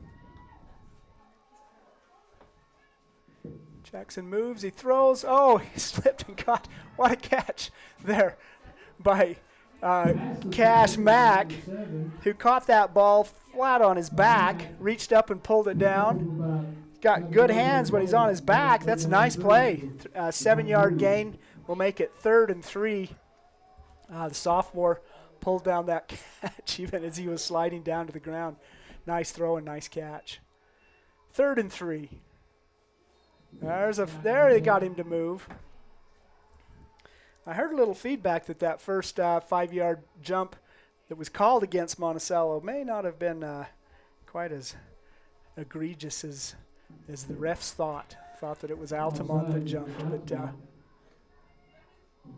why fans like to watch the game, is that we get to have an opinion. 1st and 10 for the Buckaroos. They're down at the 15-yard line. A nice moon has come up over the Uinta Basin. Pitch there to Shumway. He turns upfield. Boy, that's nice defense there by number 84, Colton Mullins, to hit Shumway and bring him down. Pick up about 2 yards on the play, bring up 2nd down and 8. 2-yard run by Shumway. Make it 2nd and 8. About the 12-yard line, 11-yard line.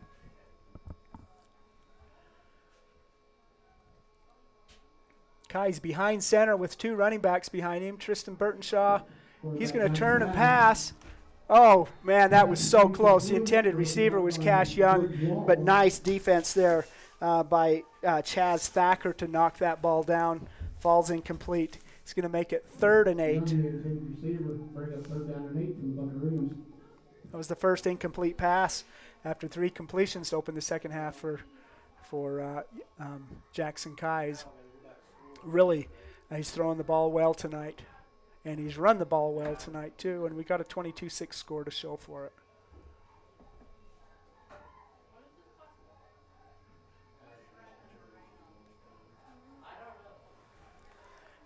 Tight field position. I think they scored a touchdown on the position earlier on.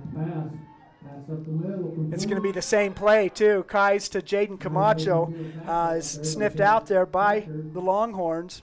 Brought down before the first down, but it's going to be 4th and 2. Bring up 4th down and 2 for the Buckaroos. 6 yards on that play, and that was a play that was good for, I think that was the extra point attempt. No, Jaden had a touchdown in the first half, and I think it looked like a similar set for the Buckaroo offense there.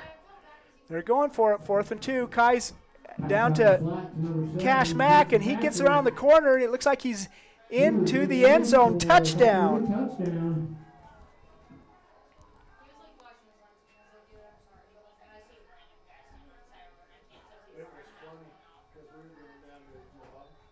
Seven-yard touchdown pass from Jackson Kai's to Cash Mack.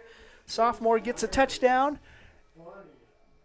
3:52, it looks like on the clock. Boy, this has been another very quick quarter if that's the case. Buckaroos put 6 more. They've got a swing gate. There's all sorts of action out there on the field. Cash Young gets the ball, passes it to Tristan Burtonshaw. That's going to be good for a 2-point extra point conversion and tacking on to the lead for the Buckaroos. 30-6 is the score midway through the 3rd quarter. 3:52 left in the 3rd quarter.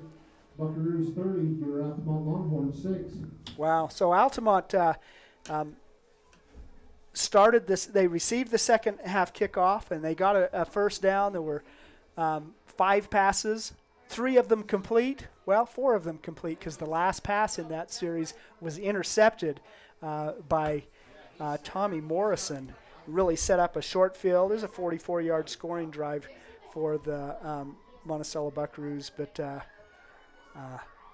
it was really a nice defensive play by Tommy Morrison that set the table for that scoring drive, and 24-point lead for the Monticello Buckaroos. Weber will be back to kick for Monticello.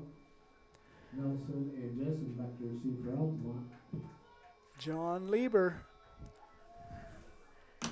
set to kick for Monticello. The ball is away. Little squib, about a 20-yarder. Same thing. I think Canyon Christensen may have gotten that. What are they going to say? There's a whole scrum of people there. The officials are talking about it. Tie goes to the receiving team, I guess, but that's that little squib and bounces, and Canyon's just streaking up the sideline. Just about got there on time, but it goes out of bounds. First and 10.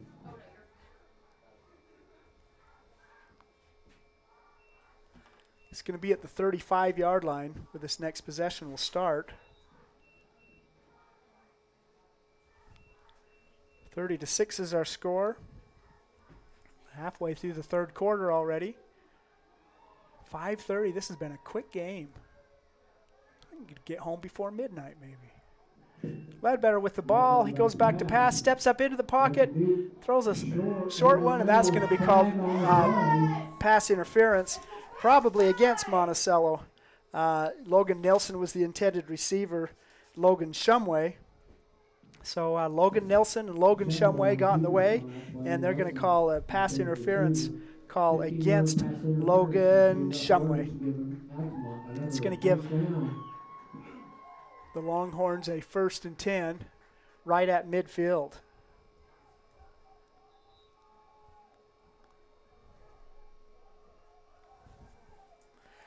Ledbetter was looking downfield, and then he stopped and threw it short, and able to get that defensive pass interference. Similar thing. Boy, that's the same play. Stop by Shumway. Pick up about 5 yards on the play. Bring up 2nd down and 5. Dallin to Logan with Logan on the defense, and that's good for a gain of 6, it looks like, down to the 44-yard line.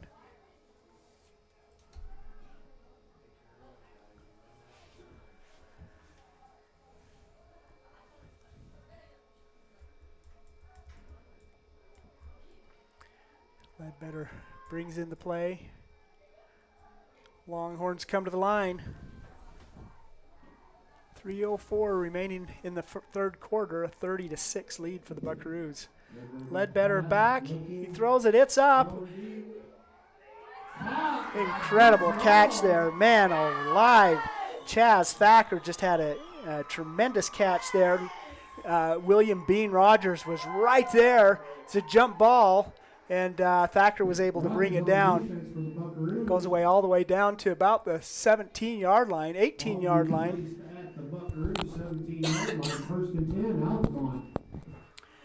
So for the 44 to the 17, that's a 27-yard throw and catch. Tremendous catch by Chaz Thacker, and really strong defense by Bean Rogers. It's just both of them went up, and Thacker came down with it. 1st and 10. For the Longhorns. Ledbetter back. He has a receiver. And that's going to be incomplete. Canyon Christensen on the defense. They both went up. It has lots of 11s. Canyon Christensen and Chaz Thacker are both number 11s. It comes up incomplete.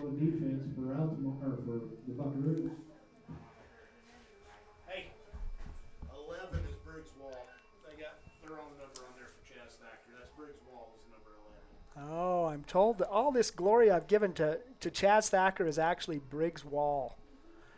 If Mrs. Wall is listening, I'm sorry. They have a change on the thing. Briggs Wall is who brought down that pass and who just about caught that second pass attempt. Ledbetter throws the ball up. That is intended there for Colton Mullins and falls incomplete. It's going to be 3rd and 10. Bring up 3rd down and 10. From the Monticello 13-yard line. 2:16 on the clock, remaining in the third quarter. The Longhorns, you're down 24 points. You have got to score on this possession. They're going to fight their way back into this game. 3rd and 10. Ledbetter gets the call, brings it in to the huddle. We'll see what the Longhorns have up their sleeves.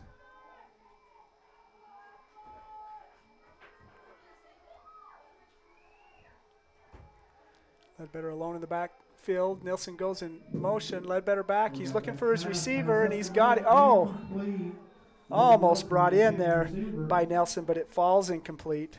It's going to make it 4th and 10. 4th down and 10.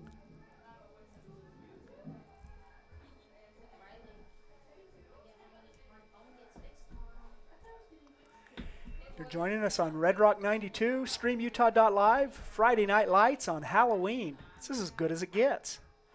State playoff game between the Monticello Buckaroos and Altamont Longhorns. We're glad that you're with us. It's win or go home time. The winner of this game will advance to the state semifinal next Friday in Cedar City. Ledbetter throws it. There's a flag, right? Motion against Altamont. Going to be a 5-yard penalty. The false start on Altamont, 5-yard penalty, bring up 4th down and 15. 4th and 15.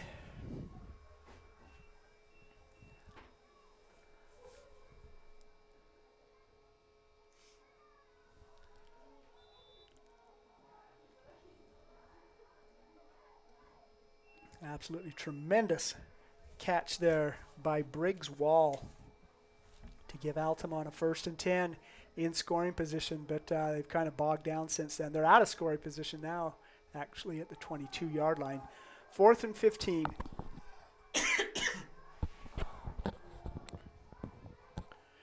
Ledbetter with the ball. Boy, that is sniffed out. Tremendous defense there by Logan Shumway. Gets the intended receiver, Colton Mullins, in the backfield. And that's going to turn over on downs. A complete pass, but it ends up being a 5-yard loss. Monticello will take over 1st and 10 at their own 25-yard line. Tremendous defense there by Logan Shumway. Sniffed that out. Colton Mullins got the pass. He had some blockers there, but that was unable to shake off Shumway, who brought him down for a loss. 1st and 10 for the Buckaroos.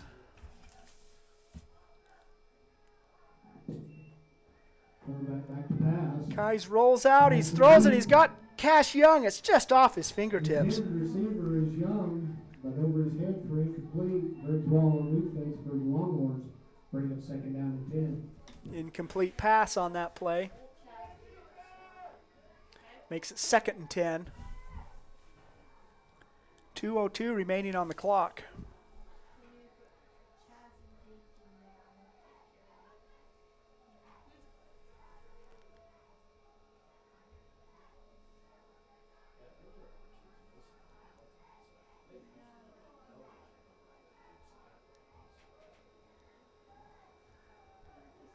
Kai's in the backfield with Shumway. He's a running back. Cash Mack in motion. Kai's with, he fakes it, gets it down. Oh, it's right off the fingertips of Tommy Morrison. Just in case he had the intention to catch it, Braden Jessen reminded him of, you got to bring that down and you could get hit. Incomplete pass. Make it 3rd and 10.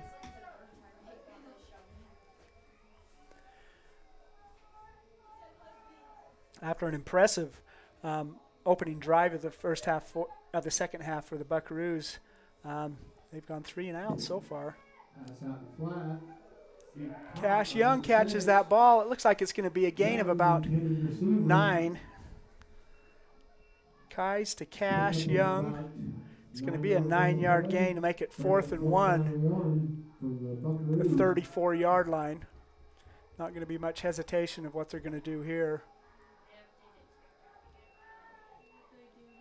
There's another game called 11-man football, and it's very, very, very similar to 8-man football, but there are a few key differences. Altamont's going to take a timeout to discuss what they're going to do in this situation.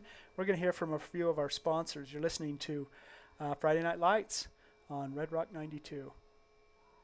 With a changing economy and advancing technology, it's time that marketing and selling of real estate in San Juan County catches up. Four Corners Homes and Property Management is changing the game. Every Four Corners Homes listing includes 3D mapping and virtual tours, professional photos, a digital and global 21st century footprint, and marketing exposure that makes it easy for buyers to find and identify what makes your listing unique. Marketing and exposure sells real estate, and if you want the best, you need Four Corners Homes on your team. Find us at fourcornershomes.net or call 801-404-0058. Here at Utah Naval Health System, our mission statement is we exist to improve your quality of life through comprehensive, self-empowered, culturally sensitive, and amazing customer service. Welcome back to our broadcast. 4th and 1. Key play for the Buckaroos. They're leading 30-6, but this would be a nice conversion for them. It goes to Cash Mack. He's got a couple of blockers. Looks like he's going to get very close, and he is going to get the first down. Yeah, and it is 1st and 10. That's a 2-yard gain. That was very close. Nice run by Cash and nice blocking for the Buckaroos to convert a 1st and 10 on 4th and short.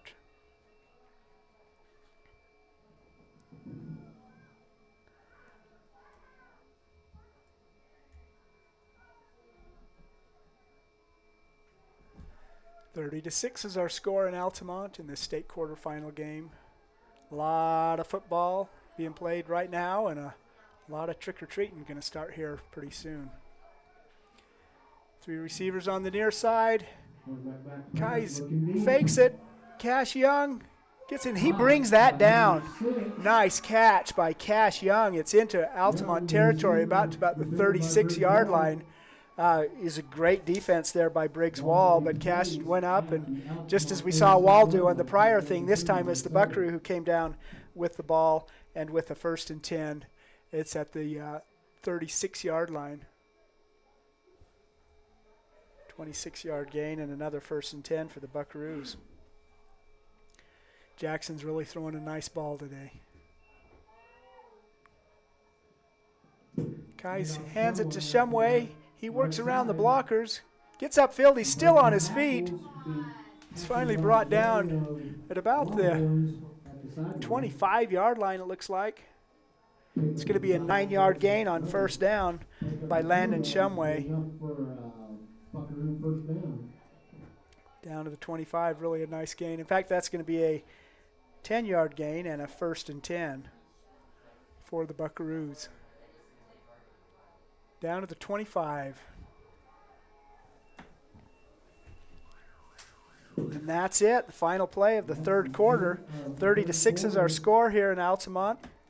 Glad that you're with us on Friday Night Lights on Red Rock 92 and StreamUtah.live. We'll be right back. Empire Electric is excited to sponsor the student athletes of Monticello High School. We know sports help build athletes' character, and that carries over to the classroom. Empire Electric believes education opens opportunities, and we offer financial assistance to co-op members for higher education and vocational training. We also provide leadership growth opportunities for high school juniors through the Colorado Youth Tour and a leadership camp held in Steamboat Springs. Ask your counselor how to apply or check out eea.co. Go Buckaroos!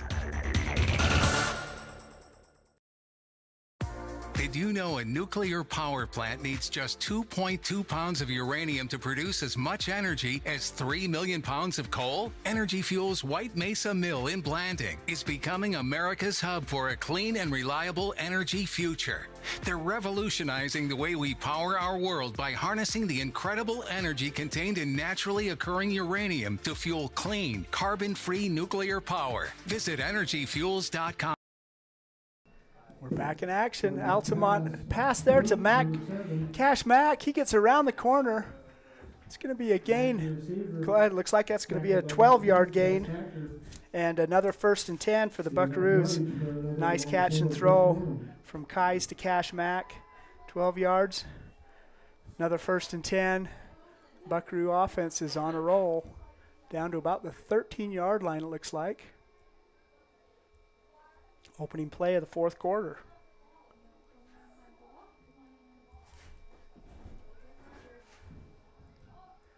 Kais and Shumway in the backfield. Kais throws it down, and that's a touchdown. That's going to be to Cord Young. 12-yard, 13-yard touchdown pass from Kais to Cord Young. And another great reception. Nice scoring drive for the Buckaroos. And it's 36-6. Opening play of the 4th quarter. They scored on the opening play of the 3rd quarter, too. Monticello lined up to do an extra point kick. John Lieber's lined up to kick the extra point. Bean Rogers set to hold. 36-6 is our score. Let's see if it becomes 37. Buckaroos have gone for it on all their prior extra point attempts. Gone for 2. That is good. John Lieber tacks on an extra point, and it is 37-6 is our score in the first play of the fourth quarter here in Monticello. So glad that you're with us on Red Rock 92, StreamUtah.live, Friday Night Lights, high school football on a Halloween Eve. We'll be right back. Ready to own a home in Utah or Colorado? The Britt Barton team at Primary Residential Mortgage, with over 30 years experience, crafts personalized loans with top rates and expert support. Buying, refinancing, or building your dream home? We've got you covered. Sit with Britt and begin your home ownership adventure. Visit our local pros for all your mortgage lending needs. Primary Residential Mortgage Incorporated is an equal housing lender, MLS number 3094.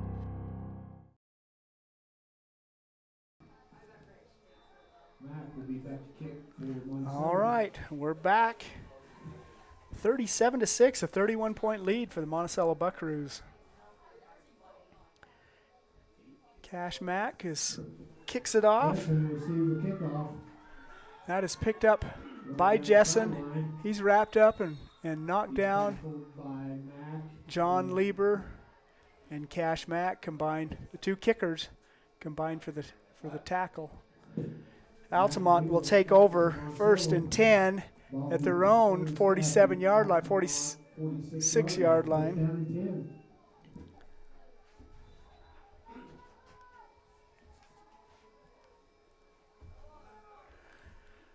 Altamont's moved the ball, but they haven't been able to convert in this second half, in the third quarter. Let's see what the fourth quarter brings.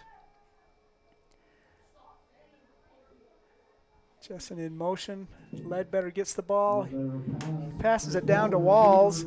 He gets around. It's going to be 10 or 11 yards. It looks like it'll be good for a 1st and 10.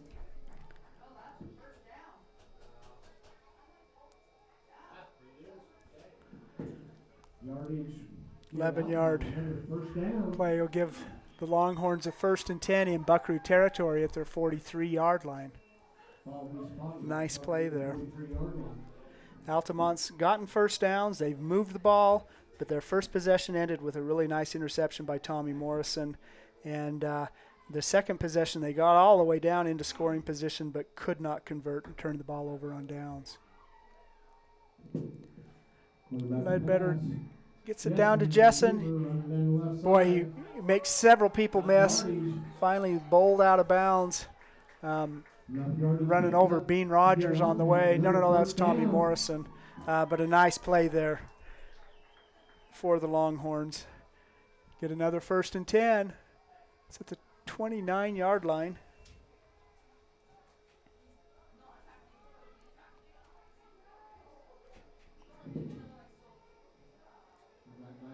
Pass indeed. Over the head of Jessen, incomplete. Bring up 2nd down and 10. Pass from Ledbetter to Jessen falls incomplete. Will make it 2nd and 10.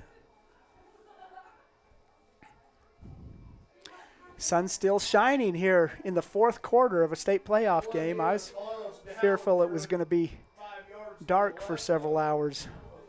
Guess it won't get dark till we start to drive home. Good crowd of Buckaroo supporters there on the visitor section. A lot of people in Monticello.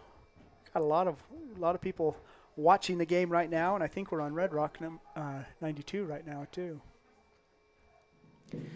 Ledbetter kicks it out into the open. Boy, that's a nice move there by the receiver for Altamont, Colton Mullins. He's able to get, looks like seven yards on that. It was good defense initially for the Buckaroos, but he was able to spin out of that and a couple of other attempts and get down to a 7-yard gain, make it 3rd and 3. Ledbetter, his passes away. Braden Jessen brings that down close to the end zone. Really, that was a really nice play, a 10-yard pass from Ledbetter to Jessen.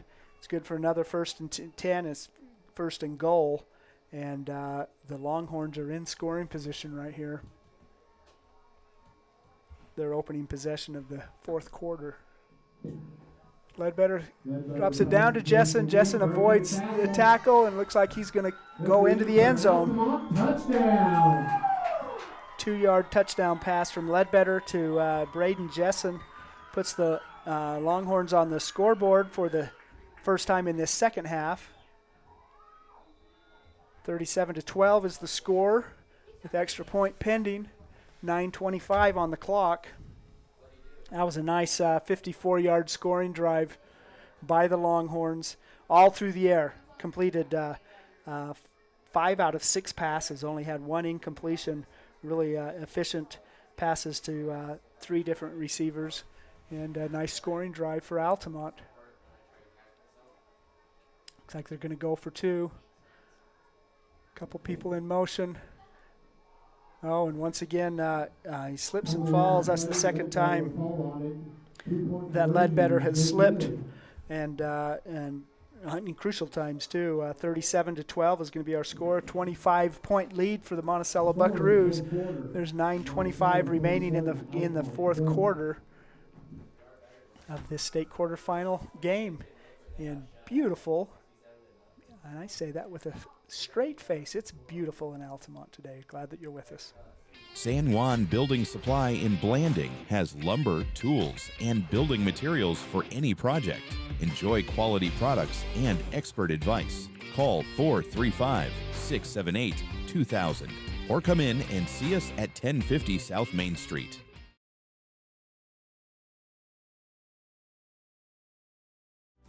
Blue Mountain Foods, Monticello's hometown grocer, offers fresh meat, deli, bakery, and curbside pickup. Check BlueMountainFoods.com for weekly specials. Open 7 a.m. to 9 p.m. at 64 West Center Street.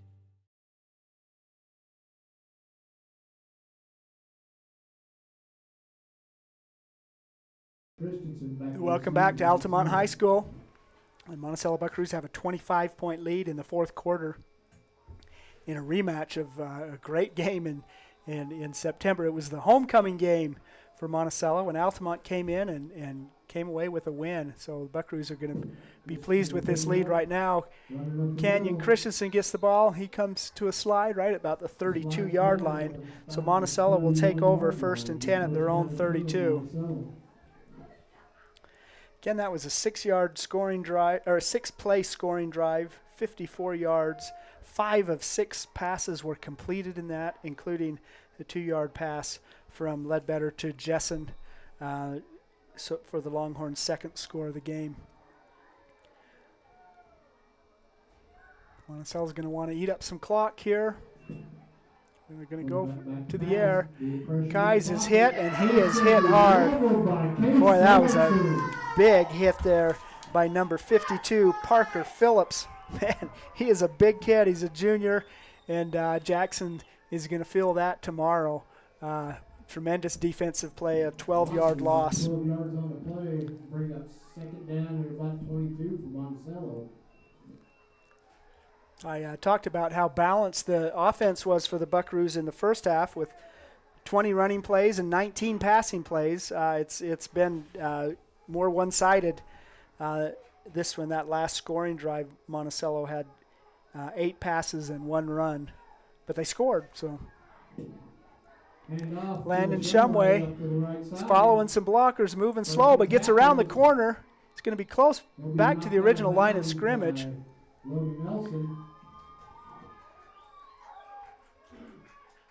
No, it's not. That was a 12-yard loss on 1st down. That's going to be like a 6-yard gain on 2nd down.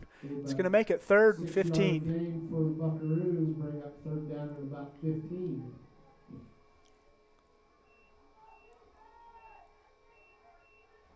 Shadows getting long on the Longhorn field. Kais with the ball. Throws it. Nice pass. Caught by Cash Young. It's not going to be enough for a 1st down. Yeah, he needed 13, and I think he got 11. Nice throw, nice catch, nice gain, but it sets up a 4th and 2. And you don't even have to think about it anymore. You know what's going to happen. Buckaroos in their own territory at the 40-yard line going for it. There's going to be a timeout on the field by Altamont. You're listening to Red Rock 92 and StreamUtah.live's presentation of Friday Night Lights. We're glad you're with us. We will be right back. For over 75 years, San Juan Health has offered top medical care in Blanding, Monticello, and Spanish Valley. Visit sanjuanhealth.org for our services. San Juan Health, chasing perfection since 1947. With over half a century of combined experience, Countywide Realty has guided more deals than any other local team. From farms and ranches to homes and land, no one knows San Juan County like Countywide Realty.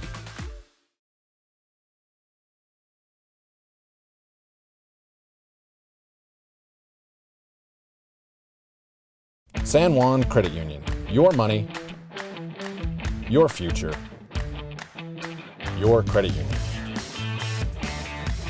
We have branches available in Blanding, Monticello, and Bluff. Come on down and see us.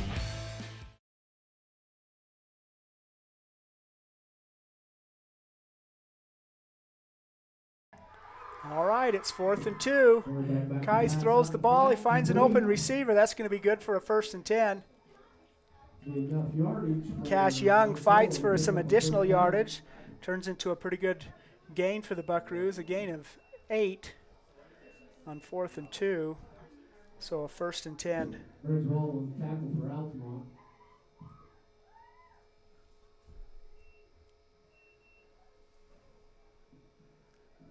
To the 47-yard line. Really impressive offensive effort by the Buckaroos this game, and their defense has bent a little bit, but it hasn't broken. A high-scoring team like the Altamont Longhorns holding them to 2 touchdowns is a good outing. That's Landon Shumway. He's going to roll to about 9.5 yards on 1st down. We'll see if that's a 1st down or not. I think it's going to be about 9. Nice run by Landon. Altamont has they've had 2 54-52 games this year. That's 212 points in just 2 games between both teams. They defeated Monticello by scoring 44. They scored 68 against Utah Military Academy, 46 against Monument Valley, 36 against the other military academy. This is a high-scoring game. 50 points against Panguitch. Shumway up the middle. It looks like the ball's on the ground. Looks like there's a fumble on the ground. Shumway was getting it. He was into 1st down territory. Fumbles the ball. That was picked up by the Longhorns. Really nice play. Is that Nelson? Altamont 40-yard line, 1st and 10. I think Logan Nelson gets that fumble after a 4-yard gain by Shumway, and it's Altamont ball. Altamont will take over 1st and 10 at their own 40-yard line. 6:22 remaining in the 4th quarter. A sense of urgency needs to hit the Longhorns as they're behind by 25. Almost midway through the 4th quarter. Ledbetter gets the snap. Defense comes through. It's almost picked off there by Bean Rogers. Nice defense by Rogers. He was guarding Briggs' wall and falls incomplete. It's going to make it 2nd and 10. Bring up 2nd down and 10.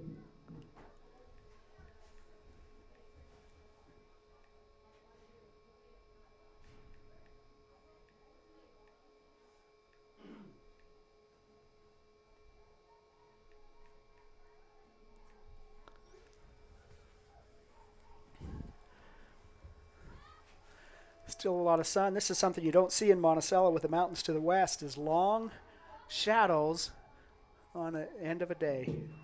Ledbetter's lob is up to Jessen. That's brought down by Jessen. Boy, Tommy Morrison was doing all he could to stop that, but Jessen was able to bring it down. 1st and 10 for the Longhorns.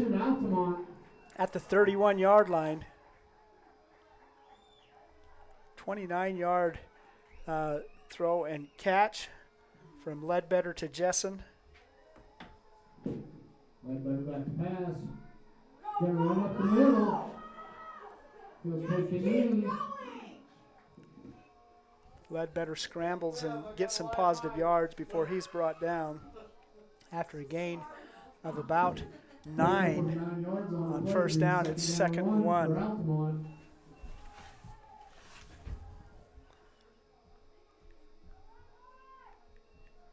Ledbetter pass. Pass over to the left. Jessen reception. He'll get out of bounds. Ledbetter to Jessen is good for another 1st and 10. Get an idea of this offense has put up so many points. This is a story of the Buckaroo defense today to hold them to just 2 scores. It's going to be 1st and goal right at the 10-yard line. Pass out in the flat to Jessen. Hit hard as he got the ball. Be no gain. Be 2nd down and 10. Altamont. No gain on that. That's Ledbetter to Jessen. No gain on that play. Make it 2nd and goal from the 10-yard line. 5 minutes on the clock by the time this snap goes. Ledbetter's back. He gets it thrown to Jessen. Touchdown pass from Ledbetter to Jessen, 10 yards. Once again, the Altamont offense is getting unhinged. Less than 5 minutes, 4:55 on the clock. Cuts the lead 37-18. So a 19-point lead. The most they can go for is 2 on the extra point conversion.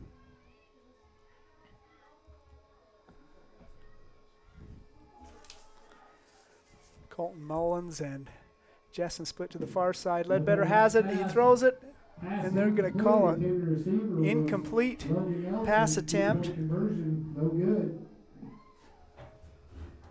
37-18. It's a 19-point Buckaroo lead with less than 5 minutes remaining. You're listening to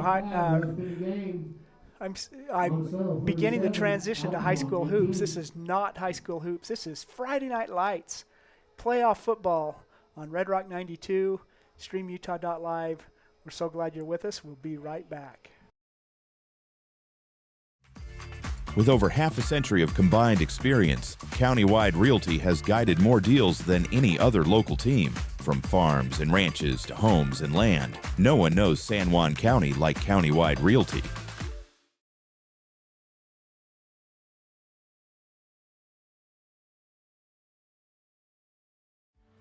For over 75 years, San Juan Health has offered top medical care in Blanding, Monticello, and Spanish Valley. Visit sanjuanhealth.org for our services. San Juan Health, chasing perfection since 1947. Kick is away. It's picked up by Landon Shumway. He breaks through that first line and is brought down about the 48-yard line. Monticello will have favorable field position to start this possession. Less than 5 minutes remaining on the clock and a 19-point lead for the Monticello Buckaroos. So Altamont scored 52 points, 36, 48, 44, 46, 68, 28, 54, 50.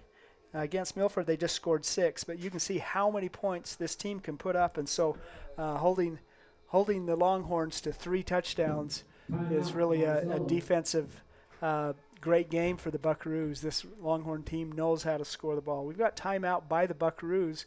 You're listening to our Friday Night Lights. We'd go to commercial, but I think this will be a quick timeout. So they're starting this new possession. Looks like they moved it back to about the 47-yard line instead of the 48.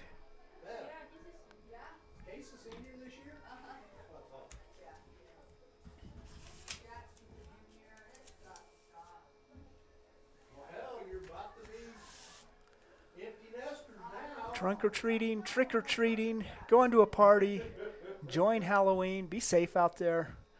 if you're driving, just in listening to us, keep your mind on the road. Got to be careful out there. We don't want to have any tragedies on Halloween. All right, here we're back. 1st and 10 for the Buckaroos at their own 47-yard line. Kai's with the ball. He gives it to Shumway. He's going to go right up the middle. He's still on his feet. He gets into 1st down, and he's pulled down, gets 3 more yards on the tackle. Nice run there. Good for a 1st and 10 for Logan Shumway. 4:37 on the clock. 37-18 the score. Buckaroos ahead by 19.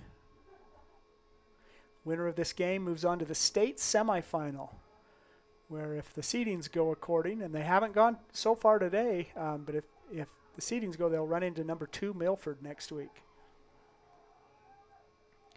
1st and 10 for the Buckaroos in Longhorn territory at the 47-yard line. 42-yard line, I'm sorry. Shumway up the middle, tripped up. Shumway once again. Buckaroos are going to want to eat up as much clock as they can. That's going to be a gain of 2, it looks like. Make it 2nd and a little less than 8 yards, right at the 40-yard line for Monticello. And again, they're going to try to milk this clock every play. They're going to take it right down to the end. 3:30 on the clock. The clock is ticking, and I think the sun is setting on the Altamont Longhorn football season. They had a great year. They've struggled coming into 8-man football, but I think they're getting it figured out and had some great wins. Entertaining football. Kai's passes it to Cash Mack. That's Tommy Morrison, who leaves the defender lying on his back. They're going to say he stepped out of bounds about the 4-yard line. Man, what a nice throw, nice catch. Jackson Kai's to Tommy Morrison. That's going to be a 36-yard completion, make it 1st and goal about the 3-yard line. A nice throw, nice catch, and really nice run by Tommy. He got his defender tripped up, and the secondary pursuit finally brought him down. And he stepped out of bounds, too. I guess out of bounds is what stopped the play, because Tommy was still fighting to the end zone. 2:40 on the clock. Looks like it's an appointment in Cedar City next Friday. Looks like Monticello's going to call timeout after letting the clock draw down to 2:32. Again, it's 1st and goal from about the 3-yard line. It's a nice play there. 3, 6, 9, 12, 15, 18, 17 passing plays for the Buckaroos in this second half, and 9 running plays. And that was after they were almost equal in running and passing plays in the first half. Really some nice completions. Tommy Morrison, Cash Young, Cash Mack, Jaden Camacho, Cord Young. It's really been an impressive receiving core for the Buckaroos. And again, if you diversify your offense, you have a running attack, you have a passing attack. If your quarterback can run, boy, you've just got that many more tools. And Monticello has shown and used all those tools today.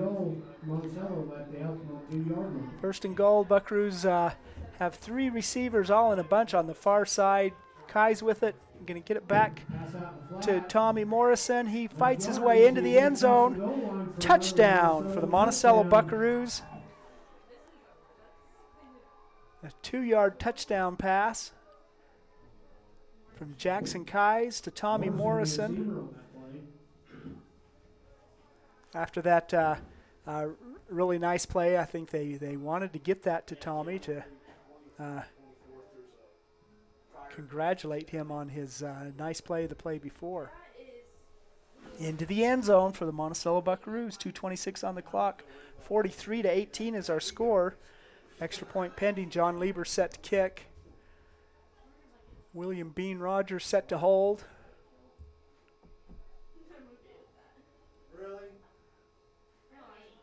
Snap is up, the kick is up, and it is bounced off the goal post, and it is no good. So 43-18 is going to be our score. We're in the final 2.5 minutes, 2 minutes and 26 seconds on the clock. The sun is finally set. You can see a little bit of sun on the beautiful Uinta Mountains, but it's mostly done. The lights are on. You can tell what the scoreboard says after struggling here in the first half, but looks like the Buckaroos are going to come away with a big quarterfinal win, an upset win. They were the 6th seed in this tournament, and they have defeated the 3rd seed, and really a nice, impressive offensive and defensive effort. 43-18 is the score.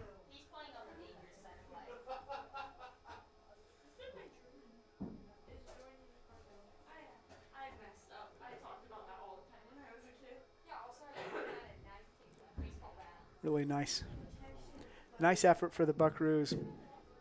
As the season has gone on, they've gained strength. They really had a bad stretch in the middle of the season, had a tough time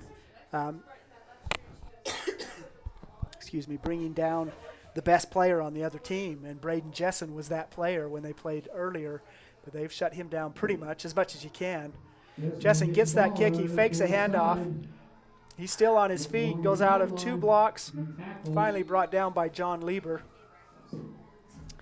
John Lieber is a really good wrestler on his feet, and he used that double leg takedown to finally get Jessen out. Ball is down at about the 37-yard line, where the Longhorns will take over 1st and 10, 2:19 on the clock.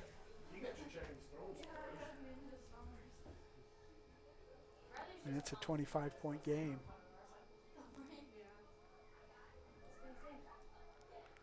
Ledbetter alone in the backfield, gets the snap. Up down to Walls. He's still on his feet. There's a whole cantina full of Buckaroos there in on that tackle. 7-yard completion to Walls, who's had a good game. He's had a lot of good catches. I called him Chaz Thacker for most of the game because that's what the roster said. But that's actually Briggs Walls. Ledbetter back to pass. The pressure comes. He throws it up. Boy, Jessen was there, and looks like in the rush for a interception, it looks like Bean Rogers is down a little bit. Rogers and Tommy Morrison collided with the ball, and Bean is on the ground. Coach Reed Anderson's coming out to see what he can do.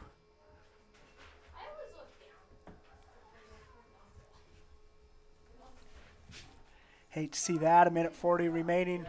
We're going to play another game, and the winning team does not want to have a key player go down. We'll see what happened. They didn't run into each other as much as, elbows and arms and so forth, as both of them were attempting to get to that ball. Braden Jessen was the intended receiver, and it ended up falling incomplete. But that incomplete pass has yet an unknown impact on the Buckaroo defense.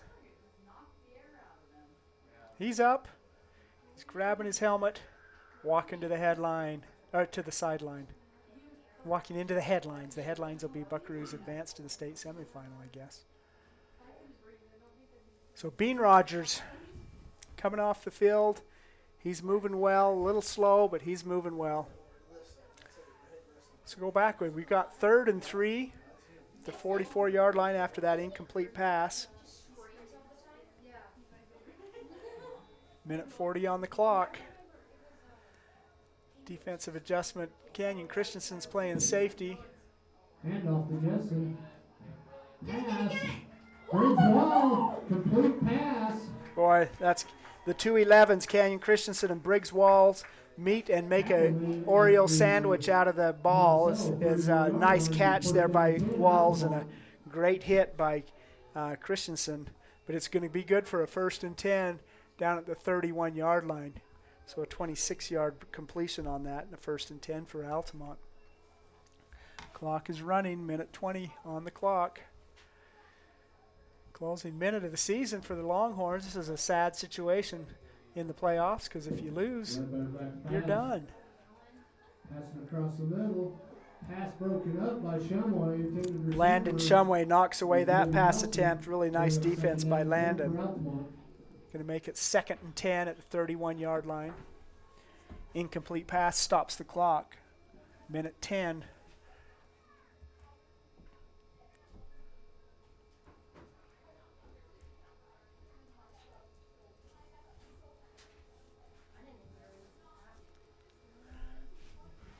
(43-18) is our score here in Altamont.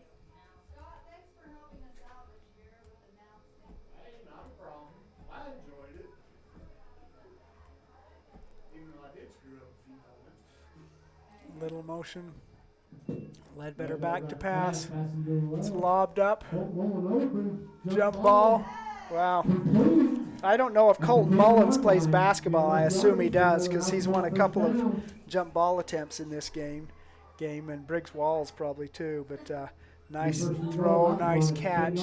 Just lobbed it up. It's a 20-yard 1st and 10. In fact, it's 1st and goal inside the 10-yard line. Better passes it to Briggs Walls. That's good for a touchdown for the Altamont Longhorns. 10-yard touchdown. 47.6 seconds remaining on the clock. 43-24 is our score. An extra point pending.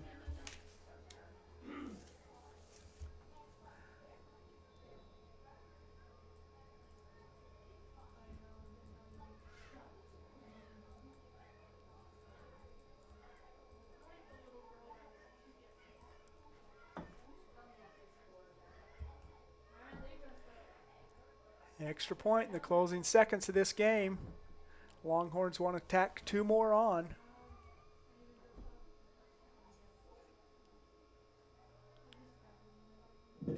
Ledbetter throws a lob up. That is intercepted by Tommy Morrison. Conversion is no good. 43-24 is our score. 47 seconds left in the game.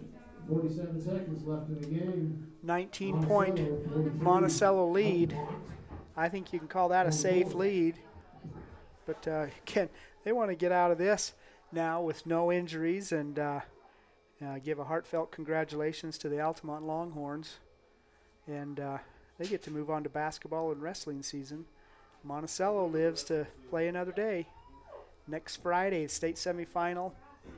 There's a game at 1 and a game at 7 in the 8-man, and we'll find out if the White Horse Raiders are in the other game, so we could have 2 8-man games, and San Juan Broncos ahead 50-0 at halftime, so I think they're going to be in the semifinal also. So we'll hope to have 3 San Juan School District teams playing in the state semifinals in Cedar City next weekend.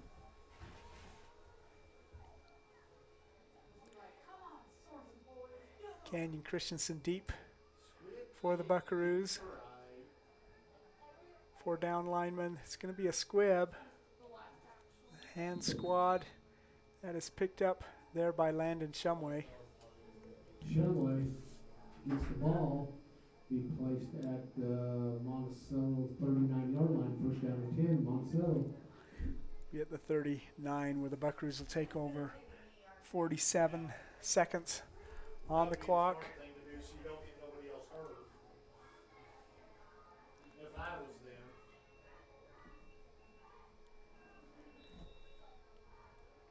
Kais comes out. Boy, I think if there's a player of the game, it's Jackson Kais. He ran well. He threw really well. But really a nice team effort for the Buckaroos. They had lots of receivers, lots of runners. Kais is going to take a knee. As a statistician, I hate to see that. You should, when you go in the shotgun and you take a knee, you lose 5 yards with every play. So the impressive running totals of Jackson Kai is being diluted a little bit here in the final moments. But it's just stats, for heaven's sakes. The only stat that matters is who won the game, I guess. But really a nice effort by the senior quarterback. Lives to play another week. Quarterback, take a knee. That takes another knee, and that may wrap it up.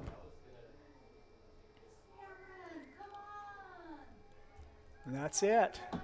Monticello Buckaroos came away with an impressive 43-24 point, 19-point win over the Altamont Longhorns in our state 8-man quarterfinal game. The 6th-seeded Buckaroos will advance to probably face the 2nd-seeded Milford Tigers next week in the state semifinal game at Southern Utah University in Cedar City. And we'll be there. We hope that you're either there or listening. Should be great games. This will be the last video broadcast of the game. We only have audio rights for the semifinals and finals. So it is stream utah.live. We're wrapping it up, but Red Rock 92, we will be live for 2 and probably, hopefully, 3 semifinal games in Cedar City next week. So glad that you've been with us for a season that lasts one more week. And again, this was a good, impressive 43-24 point victory by the Monticello Buckaroos to overcome one of their most painful losses of the season to these Altamont Longhorns on homecoming in Monticello. So glad that you've been with us. It's been a great game, and we would like to do a post game, but we are a little bit shorthanded, literally and figuratively, and it's time for you to go out and trick or treat and have a wonderful, wonderful evening. Be safe out there, and we will hear you again. You can hear from us again next week on Friday Night Lights football. Friday Night Lights is a production of Red Rock 92 Sports and StreamUtah.live. Tonight's broadcast was brought to you by Anderson Oliver Title Insurance Agency, San Juan Building Supply, Blue Mountain Foods, Bradford Tire, Desert Rivers Credit Union, San Juan School District Adult Education, Diamond Propane, Colleen Kays, Four Corners Homes, Peterson Medical, San Juan Counseling, Creative Floors, Holiday Construction, Lee Collision Repair and Restoration, San Juan Health, Crowley Construction, Monson's Quality Meat Processing, Northern Electric, San Juan Insurance, Dependable Auto Repair, Precision Rehab, Red Mechanical, San Juan School District CTE Programs, Diamond Designs, Blue Mountain Hospital, Energy Fuels, San Juan Public Health, Emory Telcom, Countywide Realty, Red's Ace Hardware, Canyonlands Tire, Empire Electric, Flights Gymnastics, Utah Navajo Health System, Utah State University Blanding, San Juan Pharmacy, Four Corners Regional Care Center, Jones and DeMille Engineering, Napa Motor Parts, San Juan Credit Union, Primary Residential Mortgage, and Westcott Motors. We're the home of live high school sports coverage in southeastern Utah, Classic Hits Radio, Red Rock 92, and StreamUtah.live.